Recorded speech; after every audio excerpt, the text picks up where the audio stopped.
Called meeting February 24, 2026 for the Rutherford County School Board. We'll be opening the meeting with a brief moment of silence or prayer and a pledge of allegiance to the United States flag. No one is required to participate or be present for any of these, and being in this portion of the meeting is completely voluntary. Tonight we have Mr. Butch Vaughn in charge of prayer and pledge. Please bow your heads. Heavenly Father, we just thank you for all the blessings that you've given Rutherford County, that you've given America, and you've given all of us to be able to live in such a great country. We're thankful for the school system we have. We just pray for everyone that's connected. We pray that we continue to finish out the school year, and Dr. Sullivan and the leadership of the staff. Father, just pray that decisions we make are ones that you would like for us to make in your will, and guide us and direct us in these decisions. In your Son, Jesus' name, I pray. Amen. Amen. Please stand.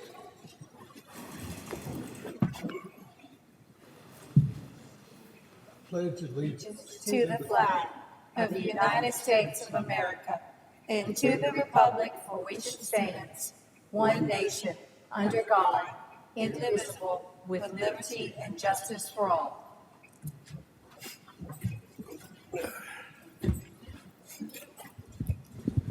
Before we get to the approval of the agenda, I want to say that there are many that are with us tonight in the gallery, and I would ask you to please refrain from any outburst, as it will result in your immediate removal. I would also ask the board to please ask permission to speak tonight. No fingers, no nodding of the head. I want this done properly and correctly, and I want to make sure I get to everyone. So please, if you just speak into the mic and ask for permission to speak, I'd appreciate that. First up, we have the approval of the agenda. Any comments or questions? Move to approve. Thank you, Ms. Rosales. Thank you, Mr. Vaughn. All in favor say aye. Aye. Any opposed? Motion passes. Next, we have 3 that have signed up for public comment this evening. First, we have Ms. Christy Crosland.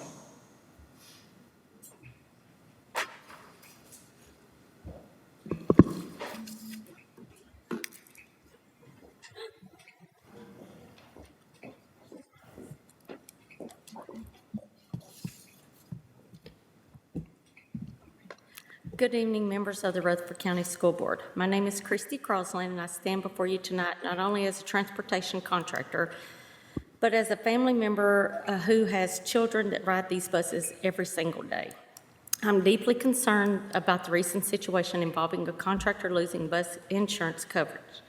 My first and most urgent question is, were children transported on this bus or on these buses without insurance? That question deserves a clear and transparent answer, not a general statement, but facts. When a parent places a child on a school bus, they are placing their trust in this board and in this system. That trust has been shaken.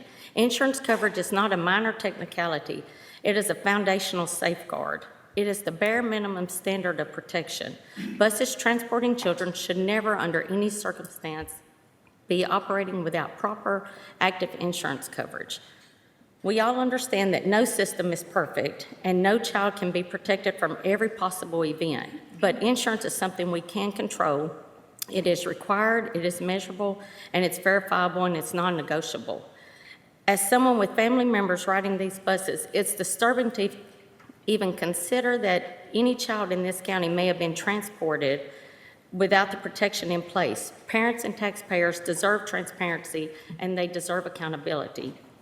I also want to be very clear, the negligence of one contractor should not stain the reputation of the many transportation businesses that operate daily within the law, maintain proper insurance, and run their companies responsibly. Many of us sacrifice greatly to meet every requirement because we understand what is at stake, and that's children's lives. I respectfully ask the board to address how a contractor who is grandfathered in, has multiple contracts, and allowed to control such a large portion of routes. If this situation had involved a contractor with 5 or fewer contracts, the response likely would have been swift and contained. Instead, because one contractor held such a large share, this has caused widespread disruption, concern, and instability. For that reason, I'm requesting that the board establish firm limits on contracts. No single contractor should be able to be positioned to sweep the county in a way that creates this magnitude of risk and chaos. Reasonable caps protect students, protect the system, and protect the compliant businesses. K&M Transportation has offered assistance during this time, and I personally stand to be and help in any way necessary, because our shared mission is simple: to transport students safely every single day. The decision made in response to this incident will set a precedent. They will show whether this board stands decisively with the Rutherford County parents and taxpayers when student safety is at stake. Thank you, and I Thank you. appreciate it. Thank you very much. Our next speaker is Ms. Lisa Adams.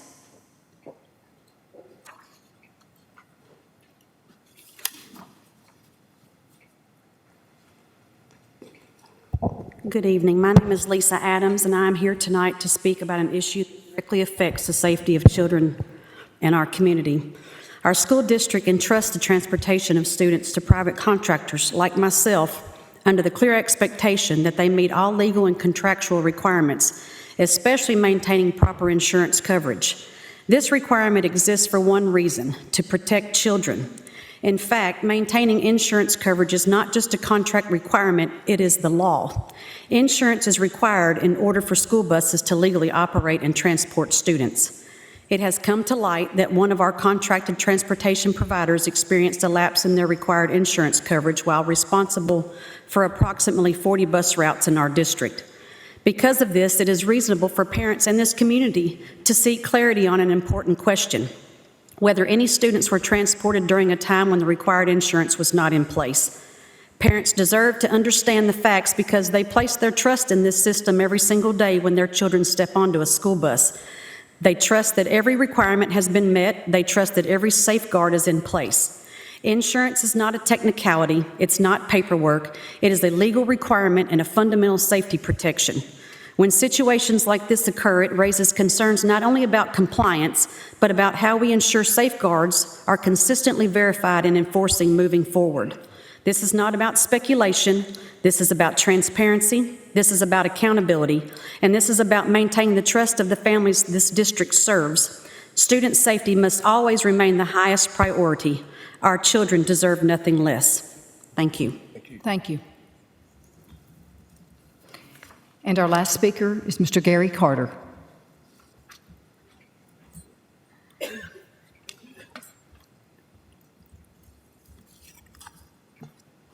Dear members of the Rutherford County School Board and parents of Rutherford County, I'm here tonight to address a matter to which I take full responsibility and to sincerely ask for your forgiveness. I take full responsibility for the lapse in the insurance for the buses that I operate. This was my mistake, and on that part, I'm truly sorry. I want to also apologize to the students and their families that this has affected. I'm sorry for any inconvenience that you may have seen. I also want to thank all my fellow contractors and drivers who've stepped up this week to make sure that all of our students have had a ride to school. We do this every day for our students. I fully understand the seriousness of this matter. The safety and well-being of Rutherford County students is not merely a contractual obligation, it is a sacred trust. I do not take that trust lightly. In any of my years of service, this is my first and only incident of its kind, and I give you my word it will never happen again. I remain committed to faithfully serving the parents and students of Rutherford County with integrity, accountability, and diligence. I appreciate the opportunity to correct this mistake and to continue earning your confidence. Please do not punish our students, their families, and all these wonderful drivers who do want nothing more than to get back to their students that they care for each day. Thank you for your time and allowing me to speak.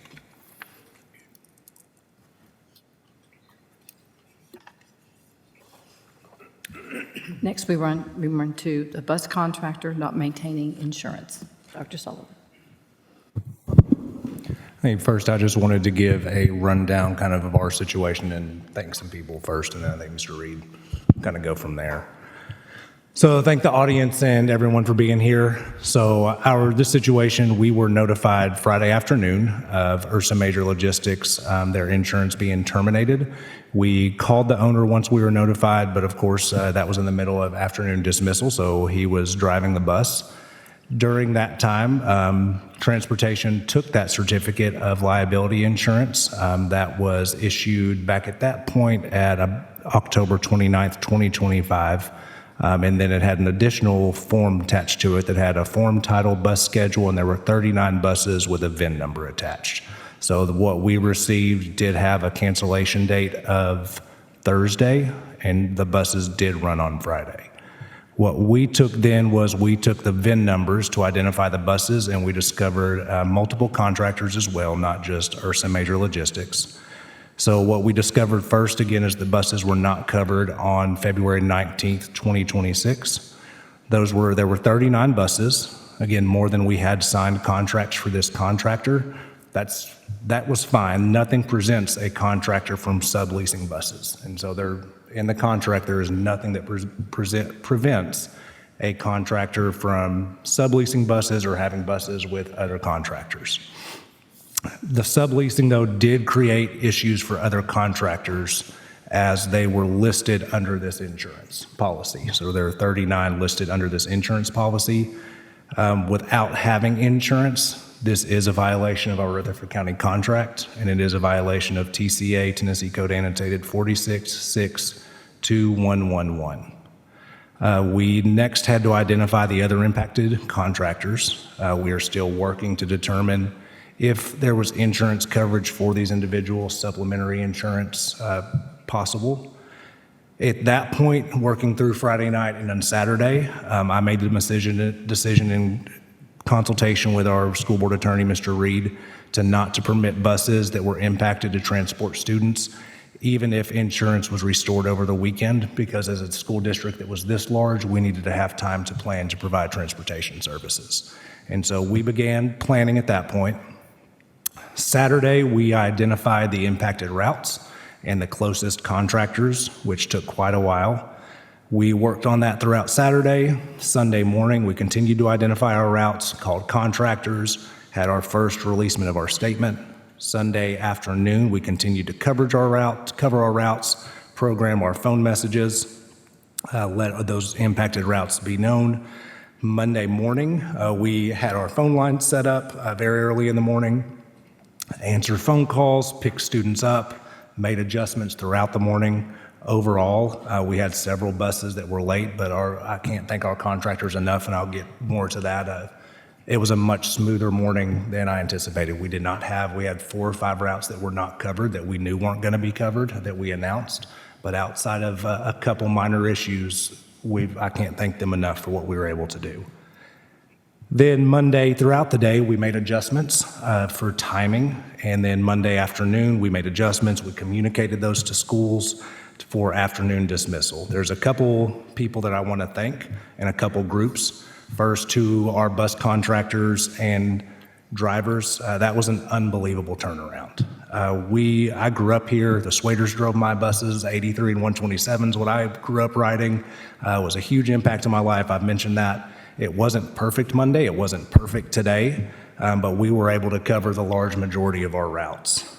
To our school staff, being able to communicate changes to students on the fly was a huge deal, whether that were our administrators, our support staff, our teachers, our students. One of the things we say as a school district this big is that we're a battleship and it takes a while to change, and we were able to shift like a speedboat, which is really tough for us to be able to do, so we're proud of that. I also want to thank our team, our transportation team, and I know I won't get into everybody, but we spent so much time together. Tammy Gilliland, Kathy Todd, Susie Lanham, Elizabeth Brown, and then Trey Lee, our leadership team who worked on this. Dr. K. Martin, Trey Lee, James Evans, Monica Ridley. And did I miss anybody, Trey, that you can think of right off the top of my head? That was kind of our control center, if you will, that we spent all weekend together. And that got us to kind of where we are today. And so the other portions that I do want to kind of bring out for the public, we have had a couple other breaches of contract with this contractor. We had route descriptions that were an issue that we had back in the fall, to where we had to issue a couple different letters. I'm thankful we got those route descriptions in time. Or for this semester, if we would have had this issue in the fall and not had our route descriptions, we would not have been able to pick up students as quickly. And so that is why those route descriptions are so important. He was not the only contractor that we had issues with, so I do want to be fair to that. But we did have to discuss this at other board meetings and give extensions for breaches of contract, which they have 30 days to cure. And that gets us all to where we are today.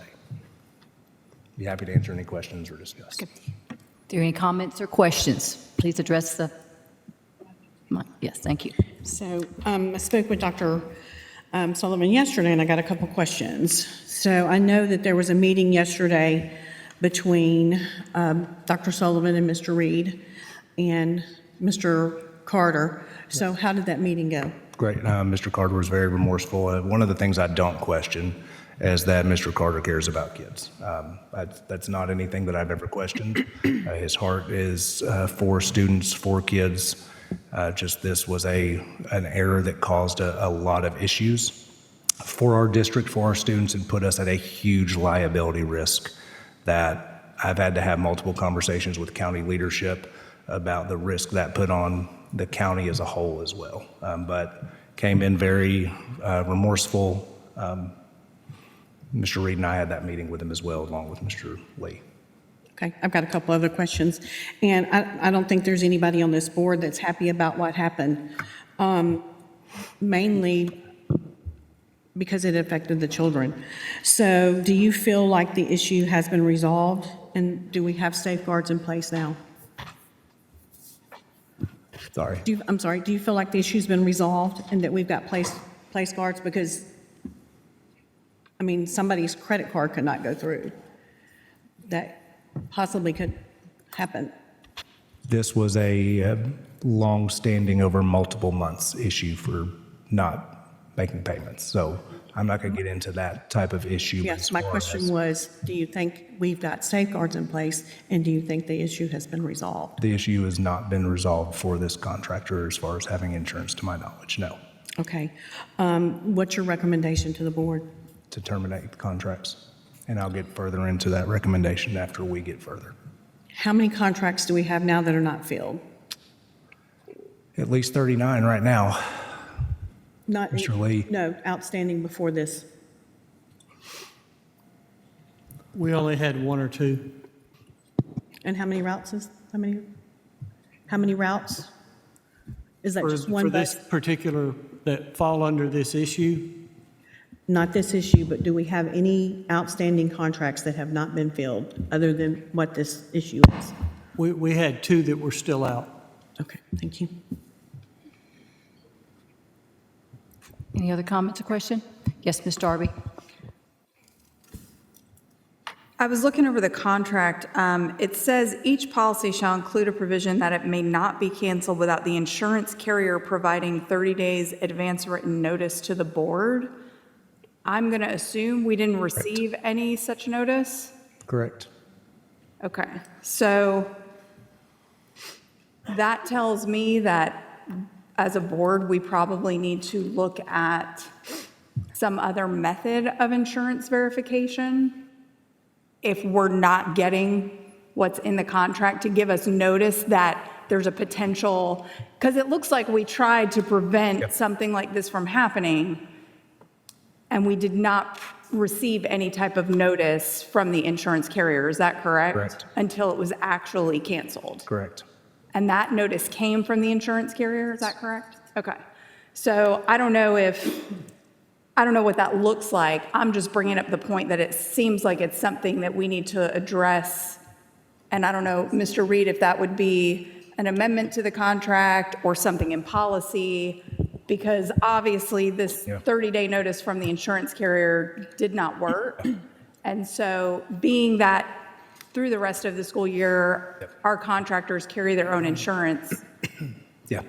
there needs to be some other way of us making sure and verifying on a regular basis that they are in good standing with that insurance, so this doesn't occur again. We had a couple other contractors ask us, different people over the weekend said, you know, of course, the rumor mill goes rampant, so we had to check some other ones Monday. So we've even discussed, do we make it a requirement of picking up paychecks? What is the right way to verify? So we've discussed that internally as well, because we have a fail-safe built into the contract, but you're only as good as a third party sends you the information.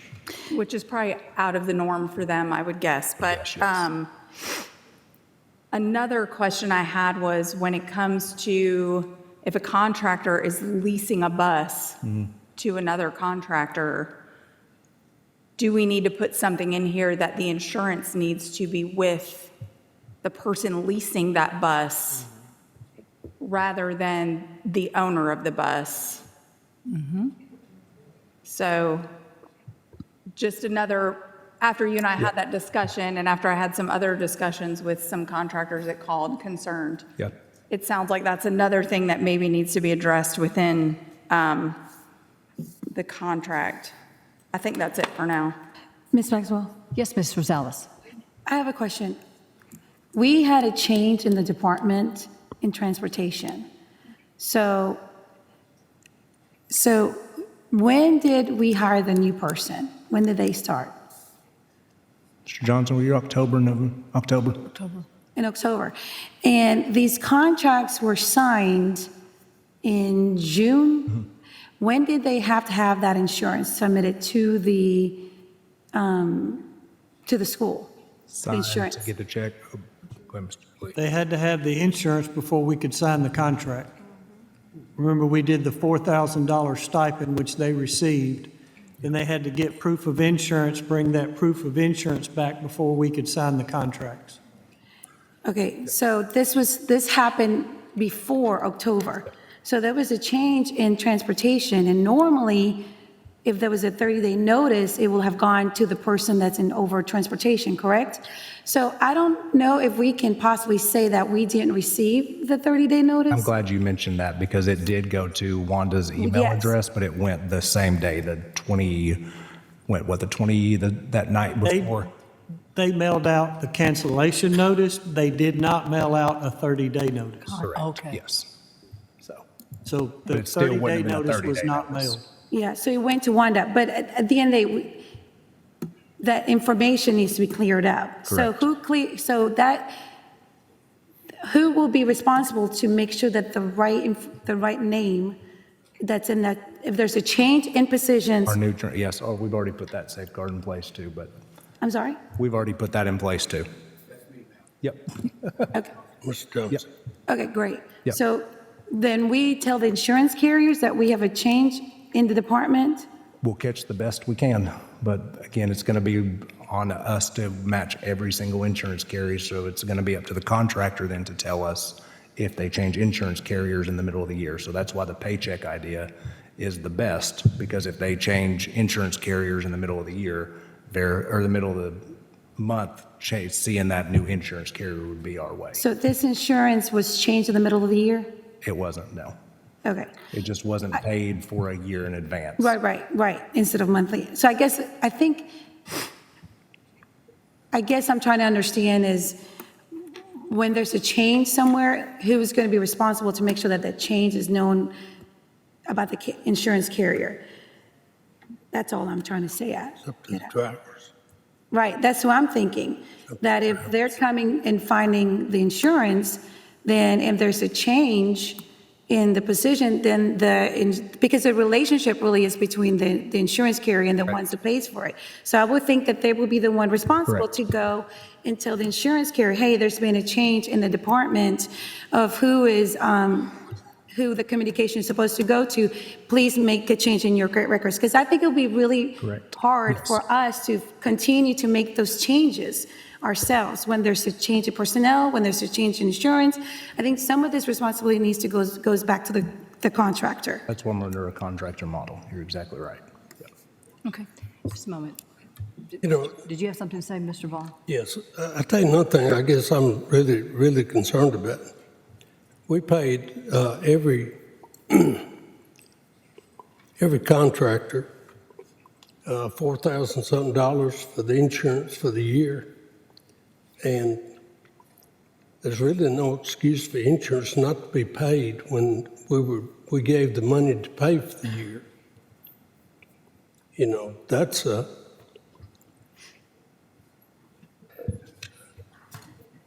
it's just something that will just put us in a really liable position.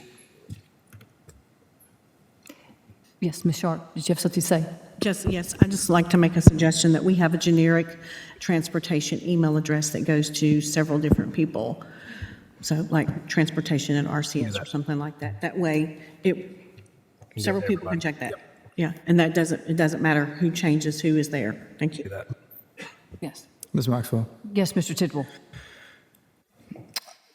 You know, whenever we was going over the contract, we put in a stipulation that, and it was after the contract, we added the policy that cap the amount of routes that a contractor could have specifically for stuff like this. We did not want there to be a monopolization of contracts in case we had an issue and then somebody had way more weight. We enjoyed the mom and pop side of it, felt that it was working very well. And so it's frustrating for me to see this. So I think if we need to go back, as I heard mentioned tonight, there's nothing in there that would have prevented this in the contract as far as subleasing buses. If we need to go back and look at that for future, like we've adjusted the policy, I would like to mention that to Ms. Ridley so that we can possibly add that to our bus or transportation contract so that we don't run into these situations. This is not what we're desiring to happen. And if we wanted to centralize the buses, we would move toward a centralized system. That being said, Trey, how many routes do we have? 330, something like that? It varies, but that's close, yes. Roughly. How often do we have a lapse in insurance? In my tenure, this is the first one that I'm aware of. How many years is that? 5 going on 6 years in this position. Okay. First time this happened, and Mr. Vaughn made a great point that the insurance payments were made up front. So that's a decision. You can decide if you want to pay monthly, or I don't know if the insurance works quarterly, at least my personal insurance, or you could pay it all up front and get it taken care of. So I'm not seeing the excuse. I'm understanding the liability. My other questions, did the contractor know? I'm sure that he would have known, right? Is it fair to say the contractor had knowledge that the insurance had lapsed and still ran the buses by all the data that we're seeing right now? My Is that a understanding, fair yes. statement? Yeah, from my understanding, yes. Okay. Ms. Maxwell? Yes, Mr. Rosales. Okay, so I understand that, how many contracts does the contractor hold? And there's buses or leased, how many buses are leased? It's a great question. You want to try to take a stab at it? Best we can tell, it's pretty even, 21 to 22? around 20 and 20. That's Because there are other around- buses We're still that- working through some Yeah. of that. There are other buses that are, some are leased to other contractors, some are on loan to other contractors. There's a bus that is, and this was probably the most concerning part of my conversation yesterday. We have 2 contracts that I know the board is very specific. We allow contractors to switch routes at the end of the year. This contractor and another contractor have switched buses because it probably is better for them. I don't doubt that. But we have in policy or in procedure that we switch one time a year. These contractors have switched.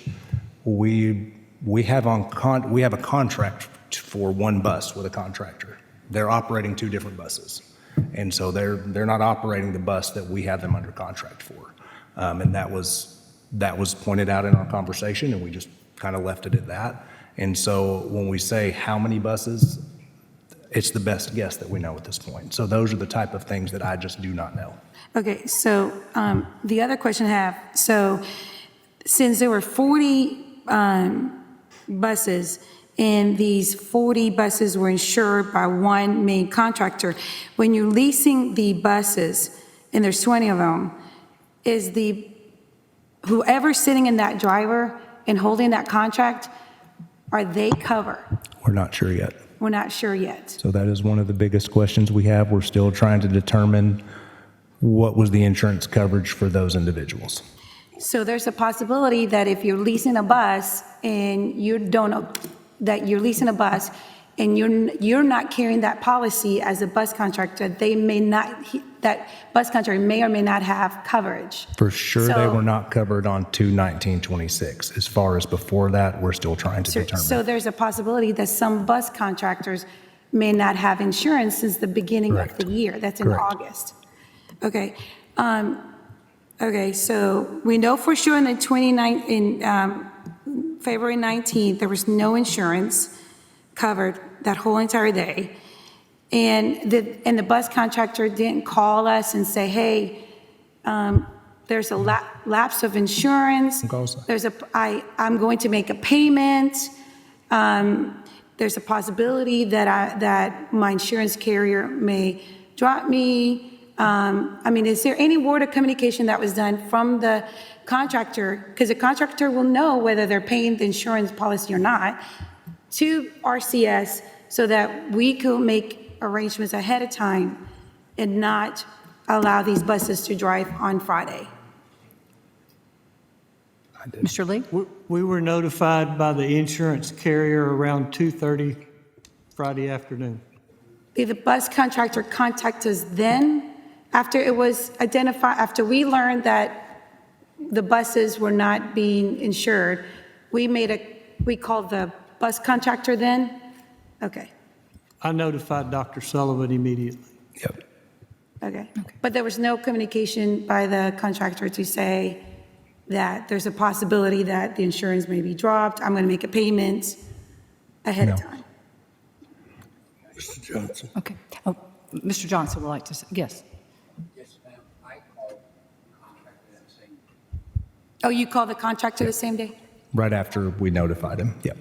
Madam Chair, can he come to the mic, please? Yes, Mr. Johnson, yes, come up to the mic, please, we can hear you better, thank you. Yes, ma'am. When I was called, because I was actually at the airport getting ready to go out of town, when I was called by Dr. Martin and Dr. Sullivan, I actually called him and spoke to him directly, told him what had happened. He admitted, yes, it did happen. And my comment to him was, we need to fix this. We need to fix it today. Pay your insurance today so that we don't affect any kids on Monday. That was just me talking with him. I also talked to him on Saturday. I called him on Saturday to find out had he made the payment. He stated he had made the payment. And of course, I texted Mr. Lee to let him know. But again, I wasn't involved in all the board talks, but I wanted to make sure I spoke with him directly to see what happened, why it happened. I didn't get a why. And to me, at that point, it didn't really matter. The point was he had violated, he had done something that was unforgivable, actually. But nonetheless, he admitted he was wrong. He admitted it had lapsed, and he wanted to make up and pay for it. That was my conversation with him. Thank you. Okay, thank you. Ms. Maxwell? Yes. The issue I'm wrestling with is that it impacts a ton of people. First of all, I am a parent. My daughter does not ride the bus, but I've got her friends that live in our neighborhood ride the bus. One of them is a 5-year-old. Where I'm struggling here is that even though it was one day without insurance, thank the Lord, nothing happened.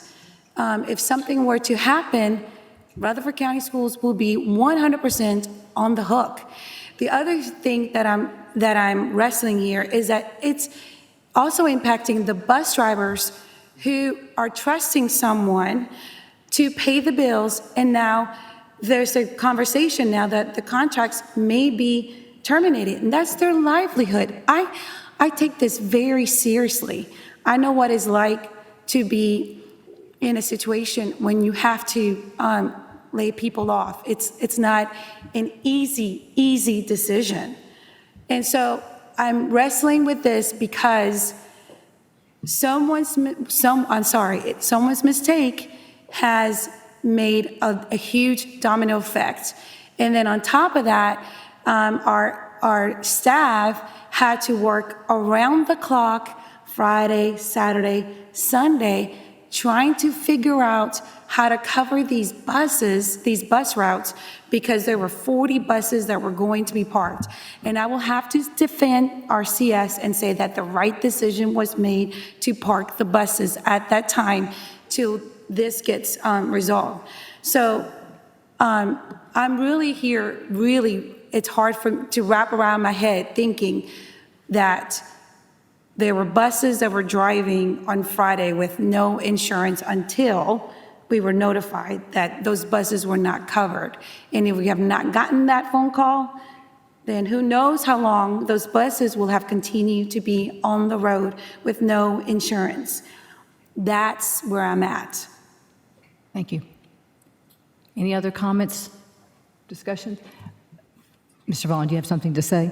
Yeah, didn't we one time bring up about voting for not having more than 10 buses per contractor? Wasn't that something we voted on earlier in the year? Yes, it was. And it was voted down? No. He was grandfathered in.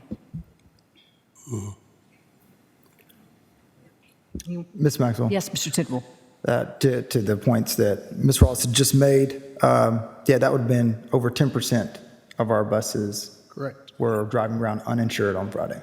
Correct. I think that's a pretty big security risk. So didn't like that information.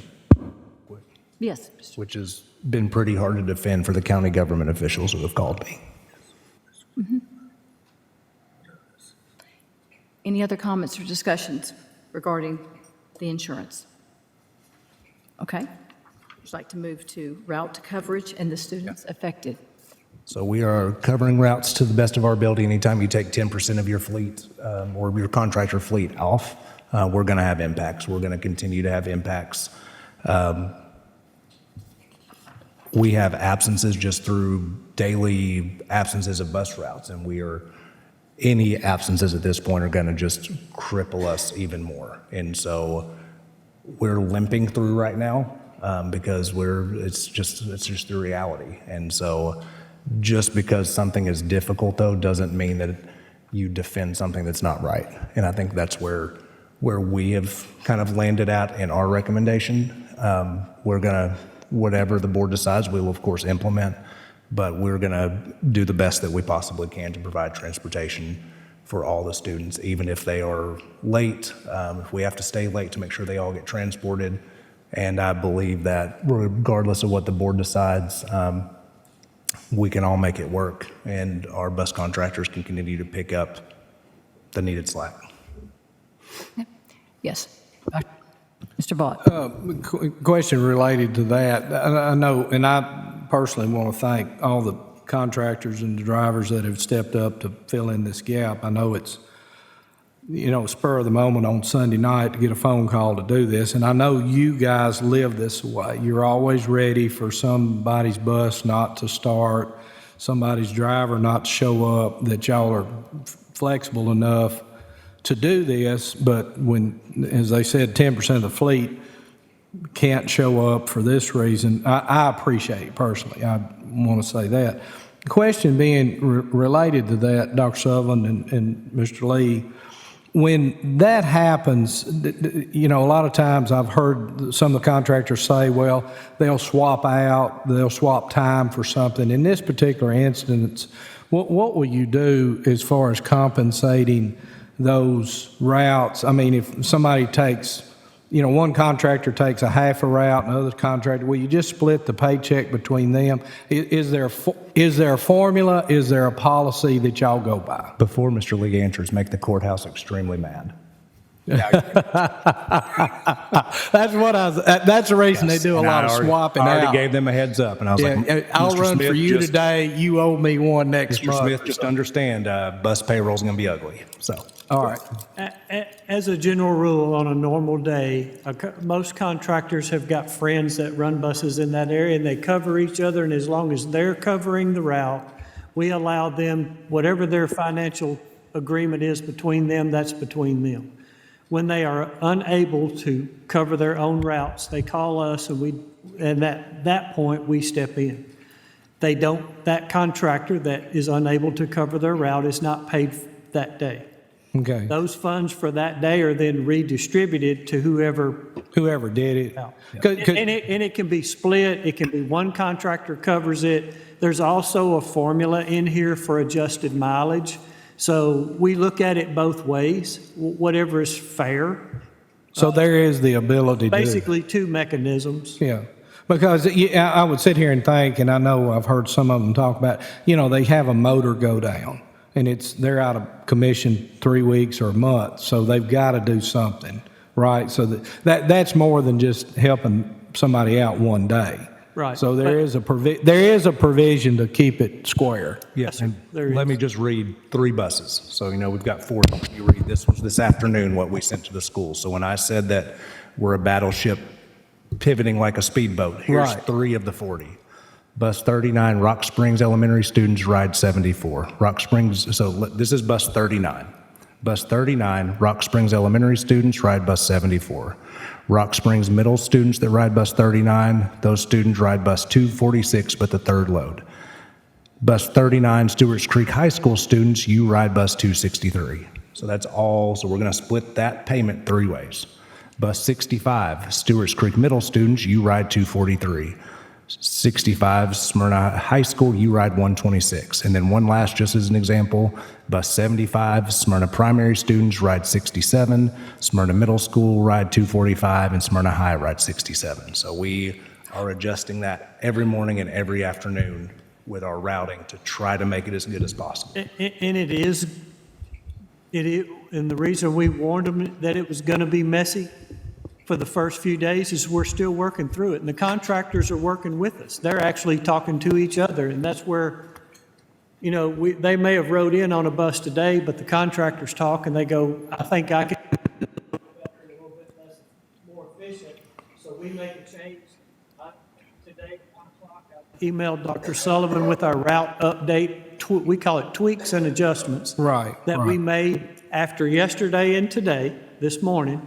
We're making it better all the time. And we send that back out to the principals so that the most difficult part in the mornings, mornings are difficult.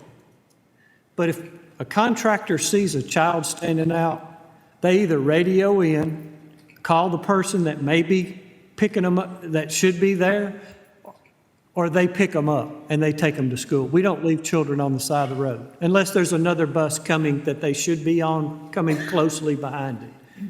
But they communicate that with us. The afternoons, when you start changing these buses, is where it gets difficult for the schools, especially with our smaller children, to make sure they get on the right bus. That brings on another And set of that's why we've been circumstances. communicating, we do it every day at 1, so that Dr. Sullivan can disseminate it, send it to the principals. The principals at that time can get their staff. And so it's an added additional work, not just for us and the contractors, it's additional work for the schools to make sure we're getting all of those children on the right bus. And the parents too, because Yes, they're looking for a bus. They call into the office, my child's standing out. Yeah. The bus went by. Here's my bus. Yeah, no, that's not your bus. The other bus is coming in a few minutes. So Compensation and logistics, that's what you've helped me we with will right work- here. And There's that's 2 or 3 mechanisms to make sure I everybody thought there gets was, but I just wanted to clarify that. Thank you. Ms. Maxwell? Yes, Mr. Tidwell. And I think that's a beautiful thing that our contractors are, the relationships they have where they're picking up these extra routes, working with you guys, shows that there is really a community that's trying to protect these kids and get them to school. And that's the aim. And I'm very thankful for that. I do have a couple questions now that we're on the students portion. How many students were affected? So if you have roughly 40 buses, roughly, I'm guessing 30 to 50 students, maybe 30 to 60. 60-ish. What's that? Between 60 probably, just on About 60? average. Yep. Okay. 2 to 3 routes, depending on the bus, between 4 and 6,000. I'm sorry? Between 4 and 6,000. 4 and 6,000. Yep. Okay. Now, on Monday and Tuesday, we kind of ran this hybrid model type situation, and that's going to lean into most likely tomorrow, I'd imagine. How many students did not get to go to school? And I know the reason yesterday. I'm asking is because I went to a Cub Scout thing on Monday night, and I was talking to some kids, and this kid tells me, he's like, yeah, I didn't go to school today. and talked to his parents. And obviously, it was due to the bus situation. So how many students didn't make it? I know yesterday our absences were up 300 from Friday, which could be, I'm sure buses hit some of that, but it's also right in the middle of flu. So we're right over 8% absent. We're normally between 6 and 8% this time of the year in February. And so I know I'm at Dr. Martin pull our attendance for today, our overall numbers. We were right over 4,000 absent yesterday. And so we don't look at anything for closure-wise until we get into the 15%, which we're so big we've never, knock on wood, ever gotten to. So we were at 3,700. I know that you had that yesterday. I'm sorry putting you on the spot. Thursday of last week, we had 3,113 students absent. On Friday of last week, we had 3,795. So that from Thursday to Friday of last week, that was a 682 student difference. On Monday, we had 4,151 students absent, which from Friday was 356 student difference. That was from Friday to Monday. The last one was Friday to Monday. Yes. So less of an increase from Friday to Monday than we saw Thursday to Friday, but still over 4,000 is not, only happens a couple times a year for us. But it's this time of the year it happens too. But I have no doubt that busing hit some of that. Yeah, and the kids might have gotten picked up by their parents or something. I know there's probably no direct way to figure that out. What I want to make sure is that as we are developing a plan, and I know this is all fresh and quick, that we are making sure that all kids are having an opportunity to go to school, and that we're not leaving anyone out. Right. I had a question. I know we want to pick up all of our kids. We want to get them all safely to school, but we had to prioritize also special education because we're federally mandated. What percentage of those, I know I got an email from a parent today who was frustrated, and I feel her pain, but what percentage of those routes were we able to successfully get those children and get them to school? Sure. So as of the email that I just got this afternoon, I think we only have 3 buses that we haven't been able to fill as far as students with disabilities. As far as the Monday numbers, based on the numbers and information I've been given from the schools, 17 schools were affected as far as the students with disabilities buses that's in their IEPs, and 48 students did not show up at school on Monday. I do not have the updated numbers from today. So, and I had several parents reach out. Some, there was no bus. Some, there must have been a lag or something in the pickup times, which you would expect with a situation like this. There's going to be different pickup times. So when they went outside, there wasn't anybody there, and then they tried to make other arrangements. And then also, sometimes parents were some of the students have very severe needs, and the parents were uncomfortable with a different bus picking them up, so. Okay. Thank you. Yeah, I can attest to one of the 3 routes we have not brought back on board yet are the 3, we have 3 shuttles that go from the north end to Central, Oakland, and Holloway. Those 3 we have not brought back there. We don't provide transportation to McFadden or Campus School or Thurman Francis. We thought we were going to be able to use our activity buses, and we had a pretty unique way to be able to do that because they are not door to door, but we're not going to be able to do that. So we found out today. So. I just wanted to also make you aware that due to this and us covering routes, we have not been able to take students out to work-based learning during the day, which is also part of their IEPs. So, so we're working with that going as soon as possible. Thank you. Thank you. Are there any other questions? Have we started using ours yet? Our bus, that's coming next, right? Yes, I was waiting on the decision tonight before I started that. So we have 1 bus in our entire fleet. I say fleet. We have a singular bus. And so we are the one special education bus we have to use sometimes for a field trip. So depending on what happens tonight, we very well may, that bus will, I don't know who will drive it. I guess somebody with a CDL license. You have somebody in your office, don't you? You have 2. So. We also have several people on staff that have that, but it is gassed up and ready. So. Thank you so much. Thank you so much. Are there any other comments or questions?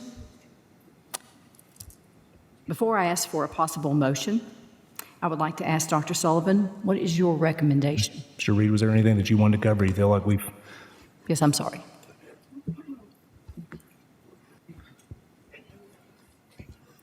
I think you've covered most of it already. I would note, of course, the board will remember we had a major discussion about the insurance issue and bus contractors' obligation to maintain insurance. So it was a big topic of discussion for months that we had with the contractors. And the Board of Education went out of its way to make sure that these contractors had money to purchase insurance at the beginning of the school year. So in the contract, there was $4,000 being paid per bus for each contractor for the contractor to then use towards purchasing insurance. So that was something that the school board did in an effort to help bus contractors get insurance. And this contractor would have received that money, as did the other contractors. The contract provides, given the extensive debate we had over the whole insurance issue, the contract was very explicit with respect to what happens if a contractor does not maintain their insurance. So it does provide that if a contractor fails to maintain the insurance required under the contract or fails to provide proof of that insurance to the board may, doesn't have to, but they may either suspend or terminate the contract. So under the provisions of the contract, the board can elect to do nothing in the situation. It can suspend the contractor or it can terminate the contract by virtue of the way the provisions of the contract are written. On the 30-day notice thing, that's a very typical thing for insurance provision. So if you have a house mortgage or a car loan payment, the insurance that you have on your house or your car will say before my insurance is terminated, the lender should be given 30 days notice before the termination takes effect. So that's the origin of that language that came from that contract, which is not an unusual provision to have, and it's not unusual for insurance companies to fulfill that obligation. I'm not sure why that didn't happen in this case, but the school system did not receive notice of cancellation until the 20th at 2:30, as has been talked about earlier. So, but the termination notice that we received did provide that termination had been effective on February 19th, 2026. So, because the cancellation notice that we got said it was effective, and the termination was effective February 19th, 2026. So with that, it's up to the board to decide what they want to do about the situation. I think the contractor's been very apologetic about the situation. I think they understand that a mistake was made. They've been a contractor for us for a while, so it's up to the board to decide what it wants to do. Ms. Maxwell? Yes, Mr. I'm so sorry. I just remember I had a question that someone was texting me about or sending me about, and I don't know how to answer it because I don't know. So we gave the contractors $4,000 for the insurance, but we know that 20 buses were leased. So that $4,000, where did those that were leasing the buses, where did that $4,000 went? Did they go to the owner of the buses, or did they use it to have their own policy? We don't know. That is something we need to find out because I don't know what to do with the people that are leasing these buses. Well, right now, they don't have insurance. They don't have insurance right And now. we're not sure whether or not they ever had insurance. Okay. Yes, Ms. Sharp? Right, could we suspend the rules and ask Mr. Carter what he... Do you have a second? I'll second. Second. All in favor? Aye. Aye. Yes. Mr. Carter, could you come up, please?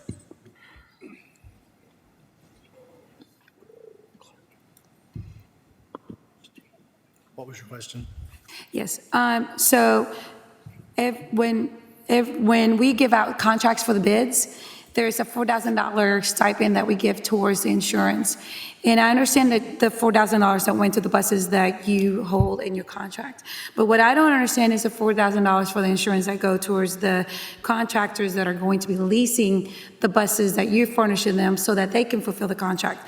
So my question to you is, did you receive the $4,000 stipend from the contractor who is leasing the bus for you so that they can be part of your policy, I guess? The checks were issued to whoever holds the contract, so they were each giving They were each given their $4,000. So you did not get a $4,000 check from them or any Some of them payments? gave me that, yes, and others have made monthly payments to me for that.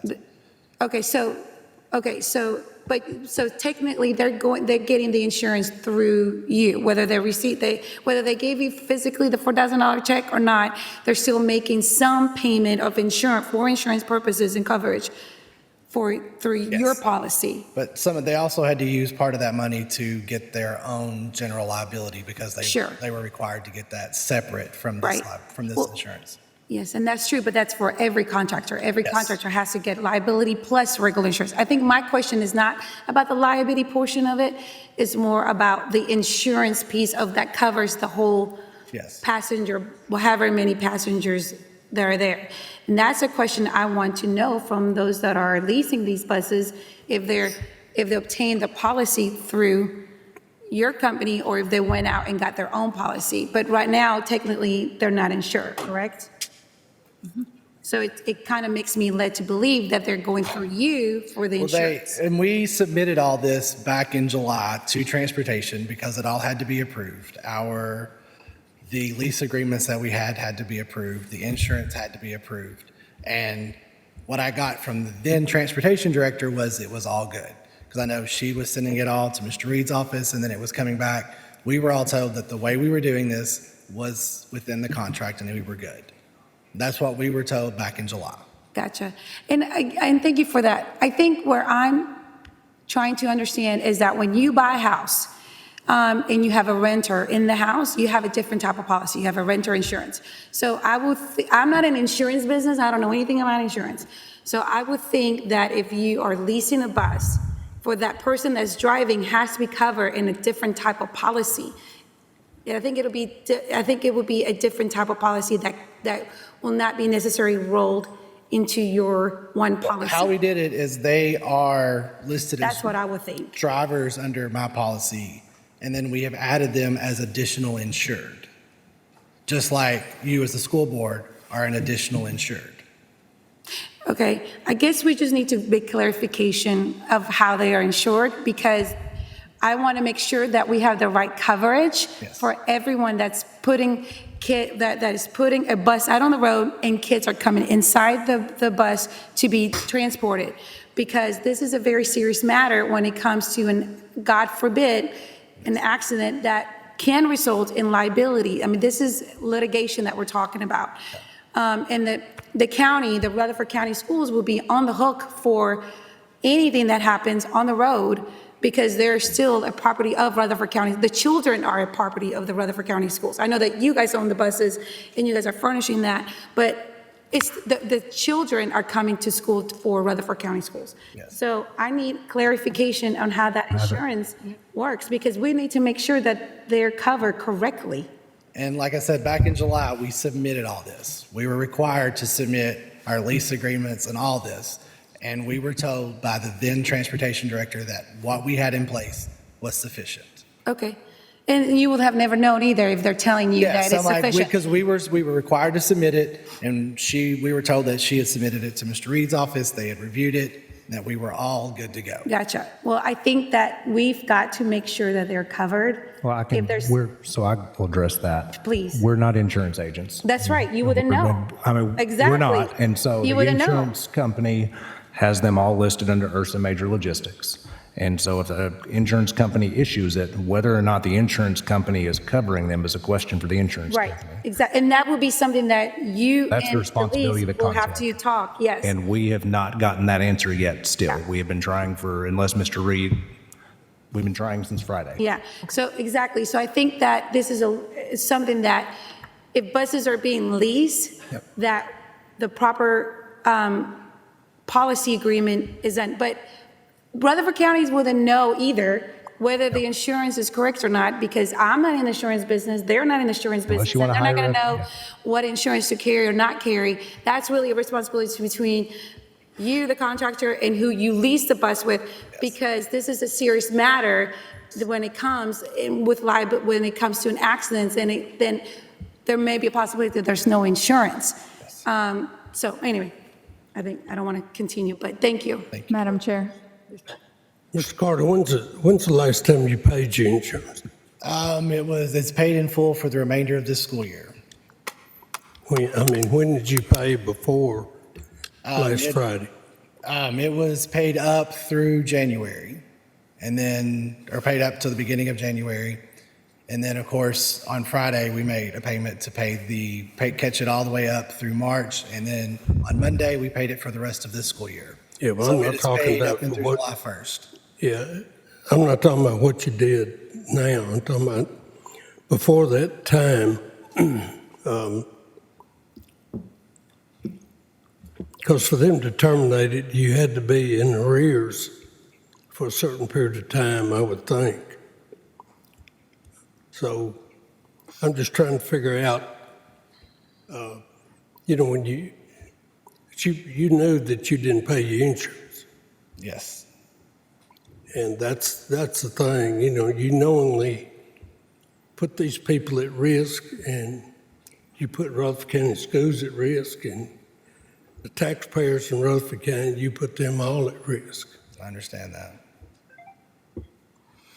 And for that, I'm truly sorry. I did not mean to do that. That was a mistake on my part. Ms. Darby, did you have something? Mr. Carter, when were you notified that the insurance was canceled? I was notified on Friday. I got a call just the same as the district did, saying that the insurance had lapsed. Was that before the afternoon routes? It was actually at the beginning of the afternoon routes. I think I got the call about the same time they did. Okay. So can you speak a little bit, I guess, to the decision to continue? Well, at that point, which, I was on a bus myself. I was not on one of my buses. I was on another contractor's buses covering a route for the county that's unfilled. And of course, couldn't do anything about that because I'm mid-driving and can't, on a bus, it's difficult to make business decisions and to do things like that. But the buses at that point were already en route. There were some already en route when They you were were all already notified? en route because it was after afternoon dismissal. Okay.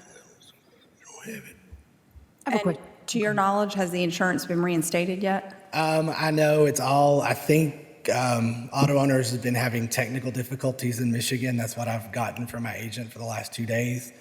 And I know everything has been submitted. I know we're just waiting on the actual letter that will backdate till Monday. Okay, and then you said you've paid it through the end of the school It's year? been paid through July 1st. Okay, thank you. Yes, Mr. Tidwell.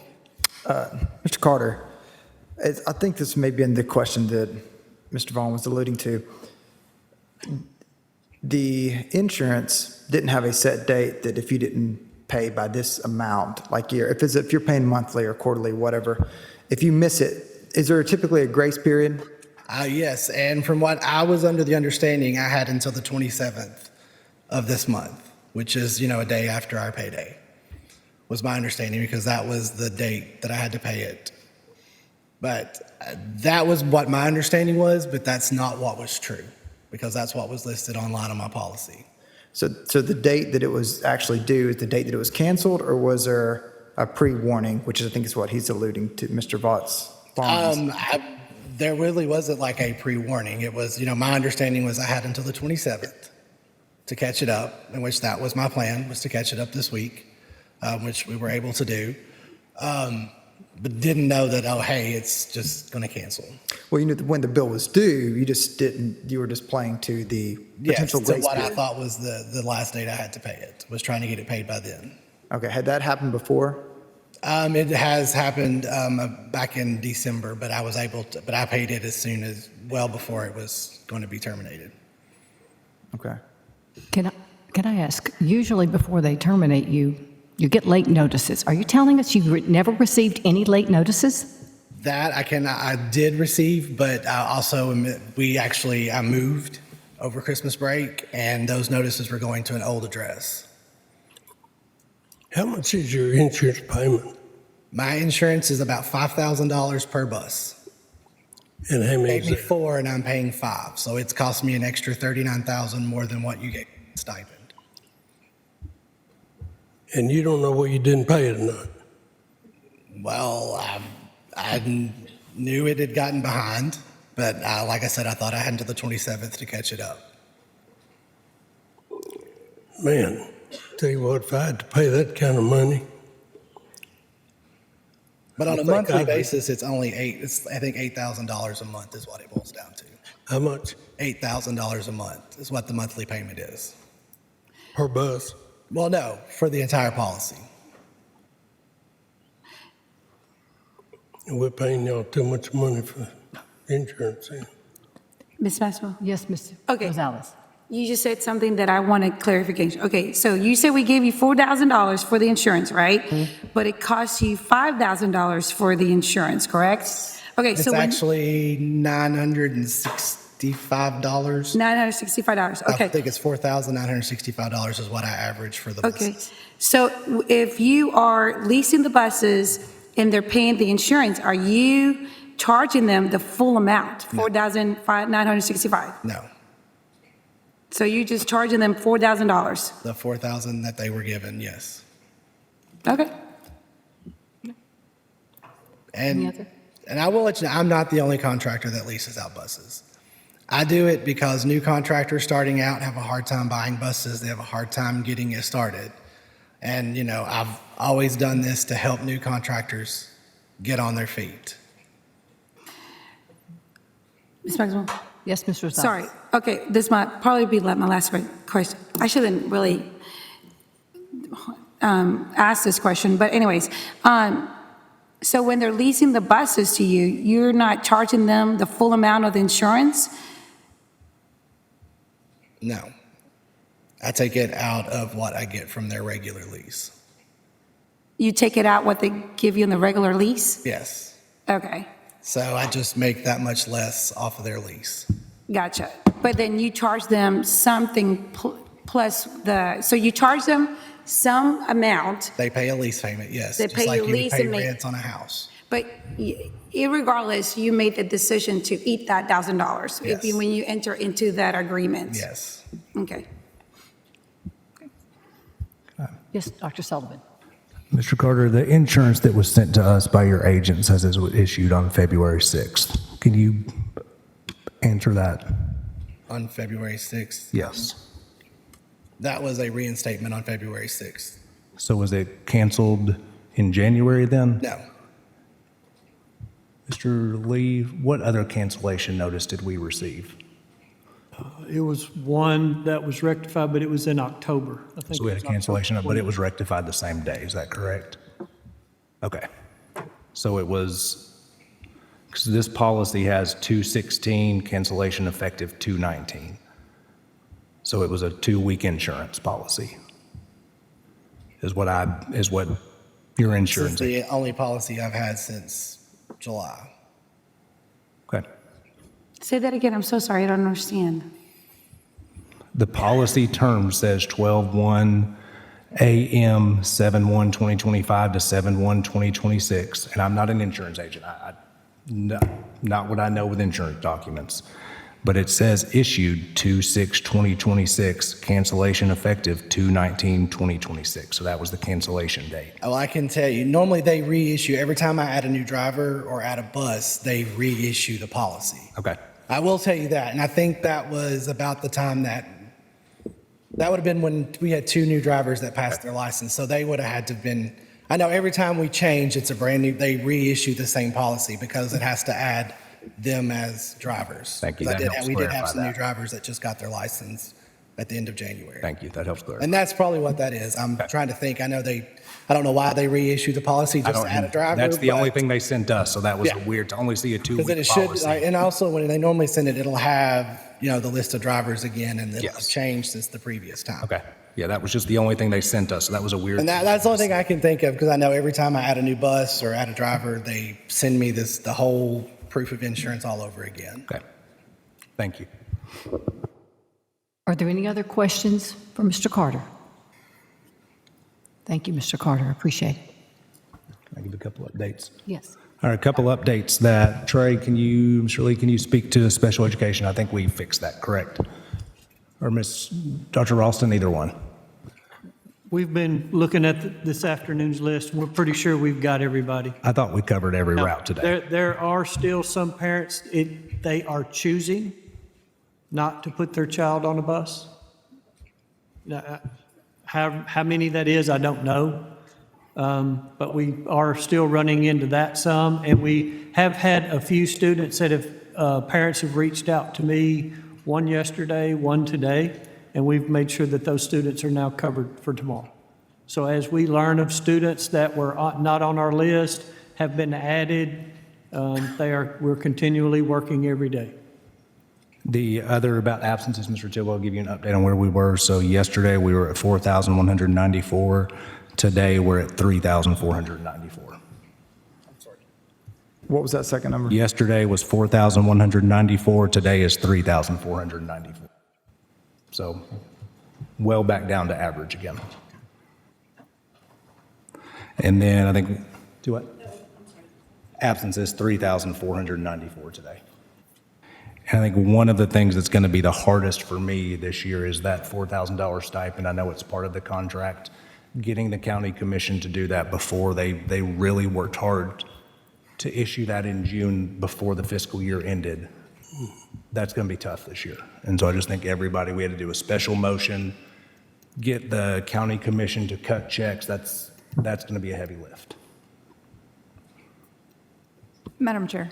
Yes, Ms. Darby. Dr. Sullivan, you mentioned, I think on one of the examples you gave on the bus routes that you're covering, that one of them was like on a third run. Do we know what kind of, what our most severe time delays are looking like for some of these students? Dr. Martin, do you have I know you're checking with the time delays that we have. We're checking every morning and afternoon. Our data is only as good as what the schools are reporting, but.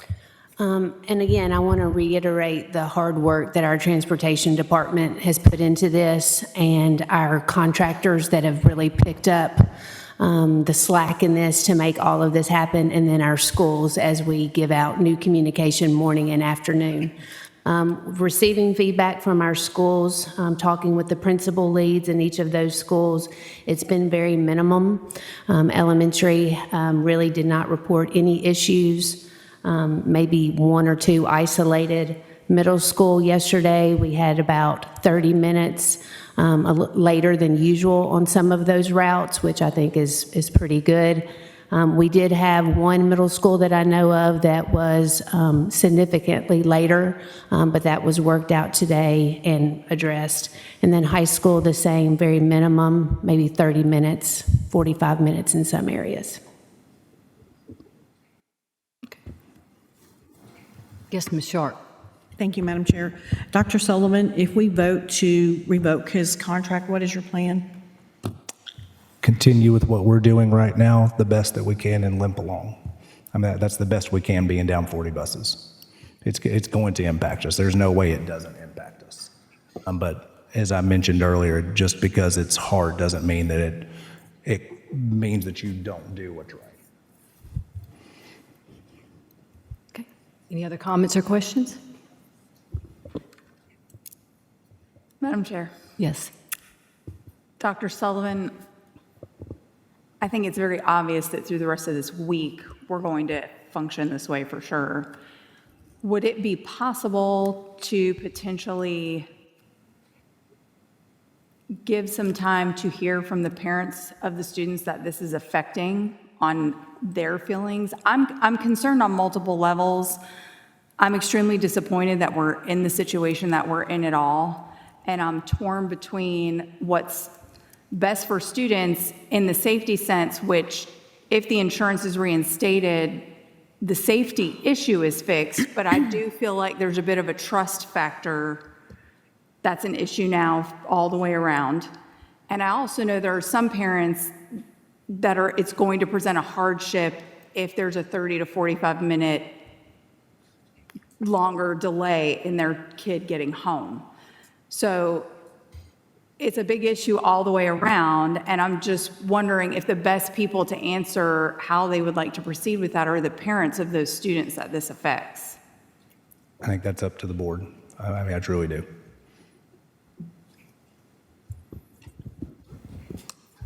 Ms. Maxwell? Yes, Mr. Tidwell.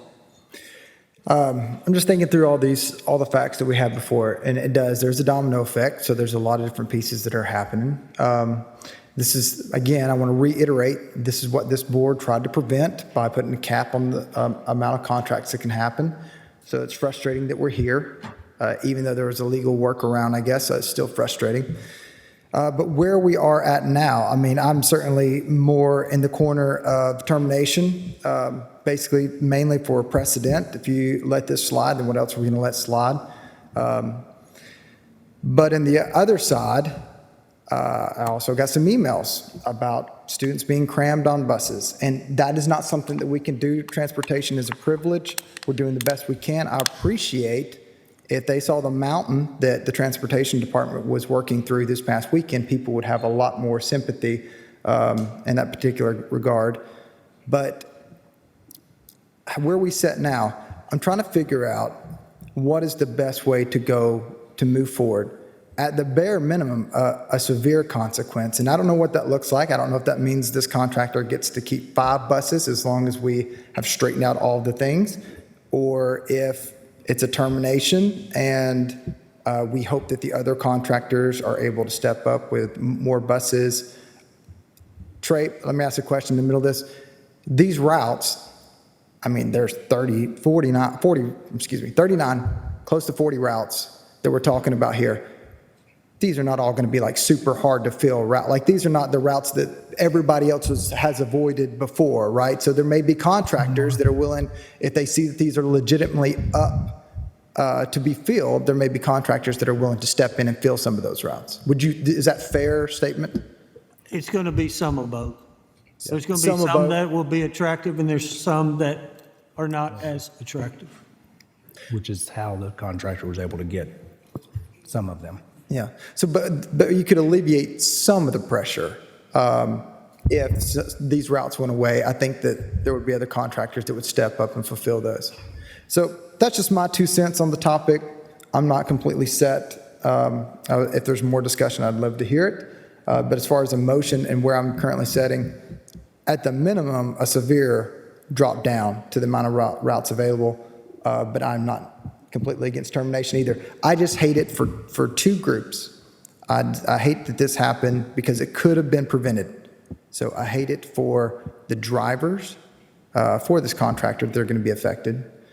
And I hate it for the parents whose students are going to be affected, whether that means their route's going to be changing from here to the end of the school year, depending on who's available and what's there, or whether their student's going to be crammed onto a bus because they don't have another route. They can't take their kid because they leave for work early, and that's just where they're at. That is who I'm trying to find some sympathy for to figure out what would be the best to move forward. What's your recommendation? Yeah, Dr. Sullivan, what is your recommendation? For me, it would be to recommend we terminate all contracts associated with Ursa Major Logistics, and that's strictly on principle. Because I think if you let this stand, then where do you draw the line? And it is going to be hard. Are we going to have hiccups? Yes. Are we going to have routes that are going to be uncovered? I have no doubt we will. And that's going to be a hardship. But just as we have to look out for our students, we also have taxpayers that we have to look for. And there was definitely some issues here. We also have a funding body that we need to look at, and we have some liability issues that we have to question that I don't know we all have the answers to. I still have grave concerns that we have close to 20 buses that may have not had insurance coverage and may still not have insurance coverage. And so we've got a one contractor issue, and then we have other contractors that are listed here that are another issue. And so and I hate that for them. We've got a lot of issues here. Yeah. And I don't like that recommendation. I don't want anybody to lose their position, but the other part of if it was just by itself, but when I go back to the route description issue, I go back to yesterday, we talked about we just switched routes kind of flippantly. Yeah. Mr. Maxwell, I'd like to recommend that we terminate all contracts associated with Ursa Major Logistics and any and all contractors with impacted contracts by the loss in the insurance coverage of this policy, Further, impacted VIN numbers must come to the board for contractor or other entity approval before servicing Rutherford County schools in any manner. Do I have a second? Second. Thank you, Mr. Vaught. Any discussion? Yes. Now, yes, I want to try to break this out a little bit. I've sat here and listened to us for almost an hour right now. And I know everybody's dealt with this as soon as we were all notified over the weekend, I guess, and tried to break this down and simplify it. And maybe this is a good way to look at it, maybe it's not. I think, as Katie said, there's other issues here. How does it impact the parents? Dr. Sullivan brought up, how does it impact these subcontractors or whatever, these leaseholders or whatever. But I think you got to go back to the principle of it. You got to start at the beginning. And soon as you make that decision, it leads to making the other decisions. I think there's 4 or 5 decisions that either need to be made tonight or at least a couple of them forwarded to policy to help us with over the next couple of months. Because I've looked at this and thought about it over the weekend, and I'm going to be pretty simple-minded about this. I've leased a car before. I've leased a truck before. Our company has leased vehicles before, and most of the time when you do that, that leaseholder has the title to the vehicle, but you have a contract with that person, and the insurance is in your name. It's not in GM's name or Chevrolet's name or Beaman Pontiac's name. I think the first one we ever did. So the structure that I say this board has allowed to happen here, that needs to be looked at very, very closely. I almost believe these leases are set up as a way to circumvent the cap on the number of routes. I'm not accusing anybody of anything tonight, but it just does not look right. They're not legitimate leases in the business world as I see them, okay? So those that are getting caught up in this, I feel bad for them. Those that got the $4,000 up front, and we're going to have to claw that money back, I guess, because we're basically two-thirds of the way through the school year. We got about a third to go. And so that, if we terminate these contracts tonight, I think there's provision in that $4,000 stipend that we claw back that unused portion. That's unfortunate for some of these people. They're going to lose their bus. They're going to have to pay the stipend back also. But going back to this, I endorse this idea. I think you've got to set precedent. We are accountable to the taxpayers of the county. First and foremost, we got to look out for the betterment of our children that are on these buses. God forbid if one of these buses had had an accident and there's no insurance in place, whoever those parents were, if those children were hurt very badly, they'd own this county. So first and foremost, we've got to take care of that. And then I think I've got a couple of other ideas I want to discuss, but I don't want to get bogged down in that. But I think we terminate. That was a very lengthy motion. Did you get all of that, Dawn? No, ma'am. If Mr. Vaughn can read it, then I'll be glad to take it. Yes, could you read it again for us, sir?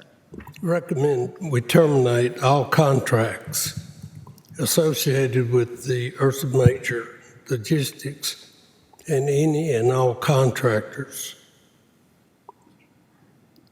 with impacted contracts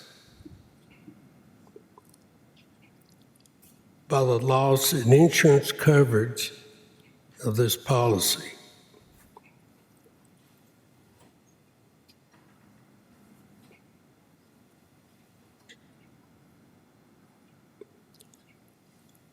Is that it?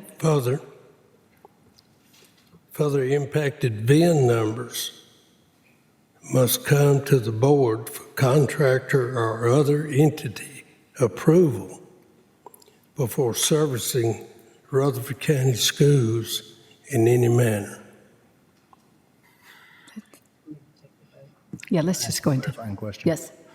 If it's found that any of these impacted subcontractors had insurance and that was covered, I'd like to recommend we allow them to continue to serve because there very well could be some that had insurance. Madam this whole Chair. time. Yes, Mr. Arby. I'm glad you said that because that was one of my things I was going to ask about with kind of the knowing that we're going to limp through this for this week would give us time to get the answers, hopefully, on the insurance side for those that were subleasing those buses. Because if they can come to the table with their contract and their lease and the proper insurance, it really wasn't in their purview what happened with Mr. Carter. And I appreciate your point that they entered into that agreement but to Mr. Tidwell's point too, it's affecting, I mean, it's just such a widespread between the students, the contractors, the drivers, the district. I mean, it's just a huge ordeal. I would be in favor of postponing the motion until we get the answers on the insurance for the subcontract, the leases. Mr. Vaught. Let me suggest this, because as I said, I think there's 2 or 3 other motions you come back and take care of. Those people, I have some concern and sympathy for them. We're going to have to deal with reassigning these 40 routes, contracts. It's going to be a nightmare for Trey and transportation, Mr. Johnson and staff.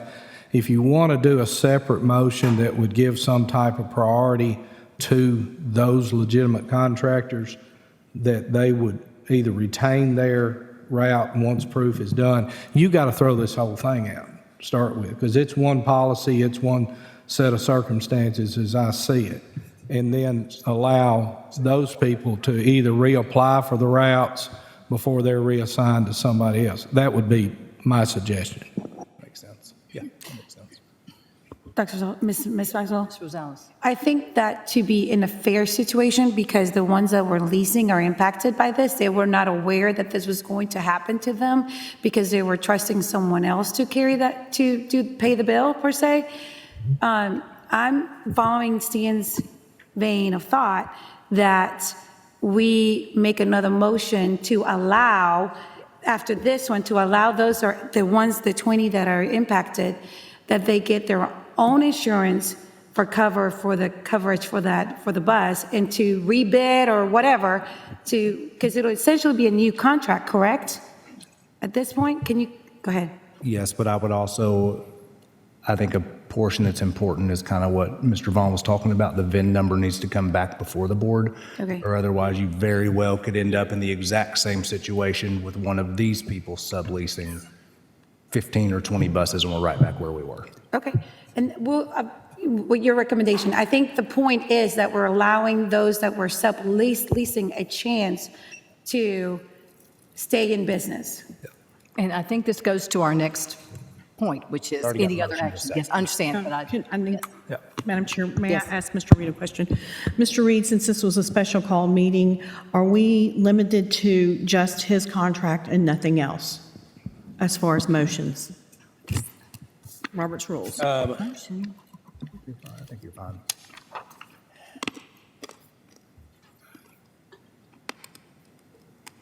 Looking at the agenda, it says there. it says any other action regarding bus issues and/or related to contractors. So that is a pretty open-ended agenda item.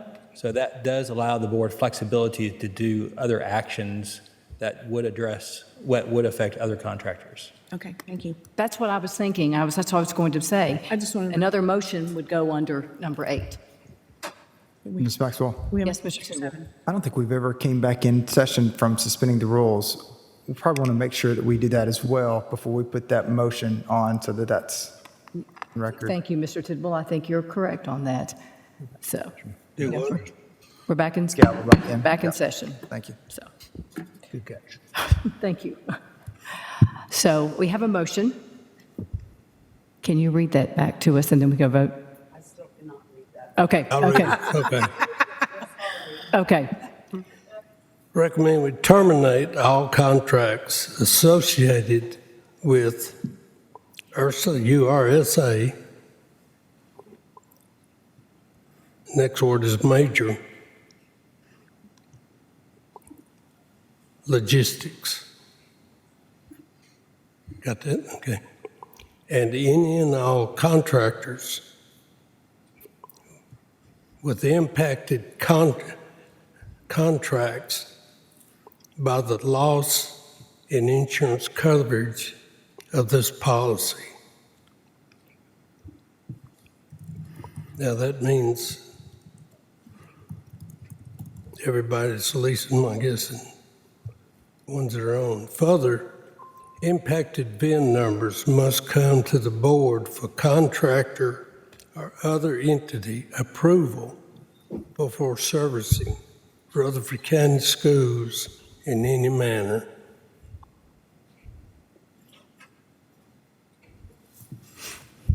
Is that the end?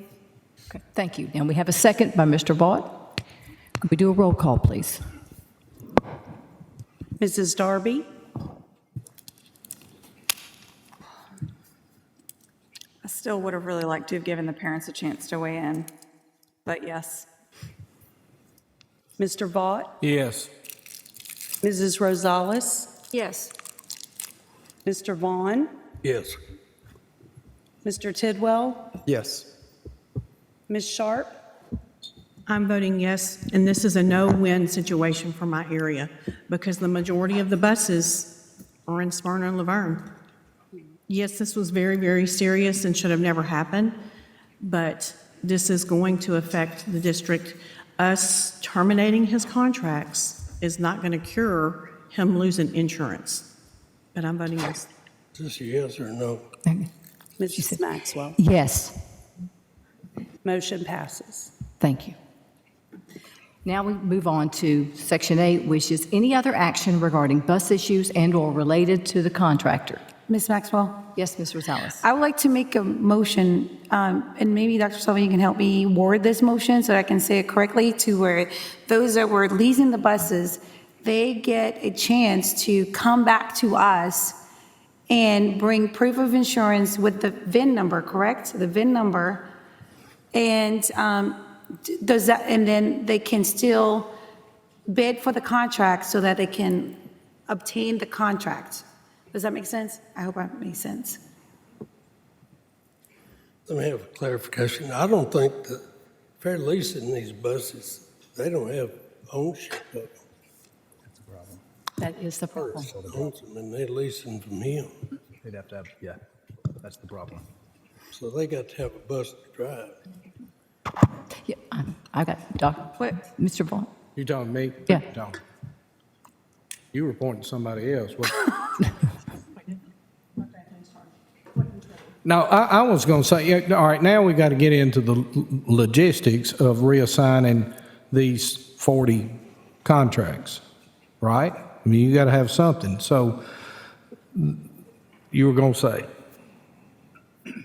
the first thing I would ask for, I think, Francis, would be that we would ask transportation, and I don't know how much time you guys need. I don't know if you need a week, 2 weeks, till we get to the next board meeting, to look at any efficiencies maybe that could be gathered. I'm not saying the routes weren't efficient to start with.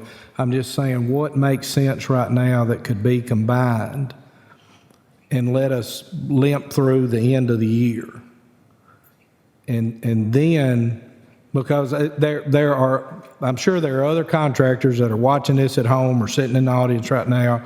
Some of them are thinking, well, maybe I pick up another contract right now. Maybe I've got a spare bus I can put somebody on.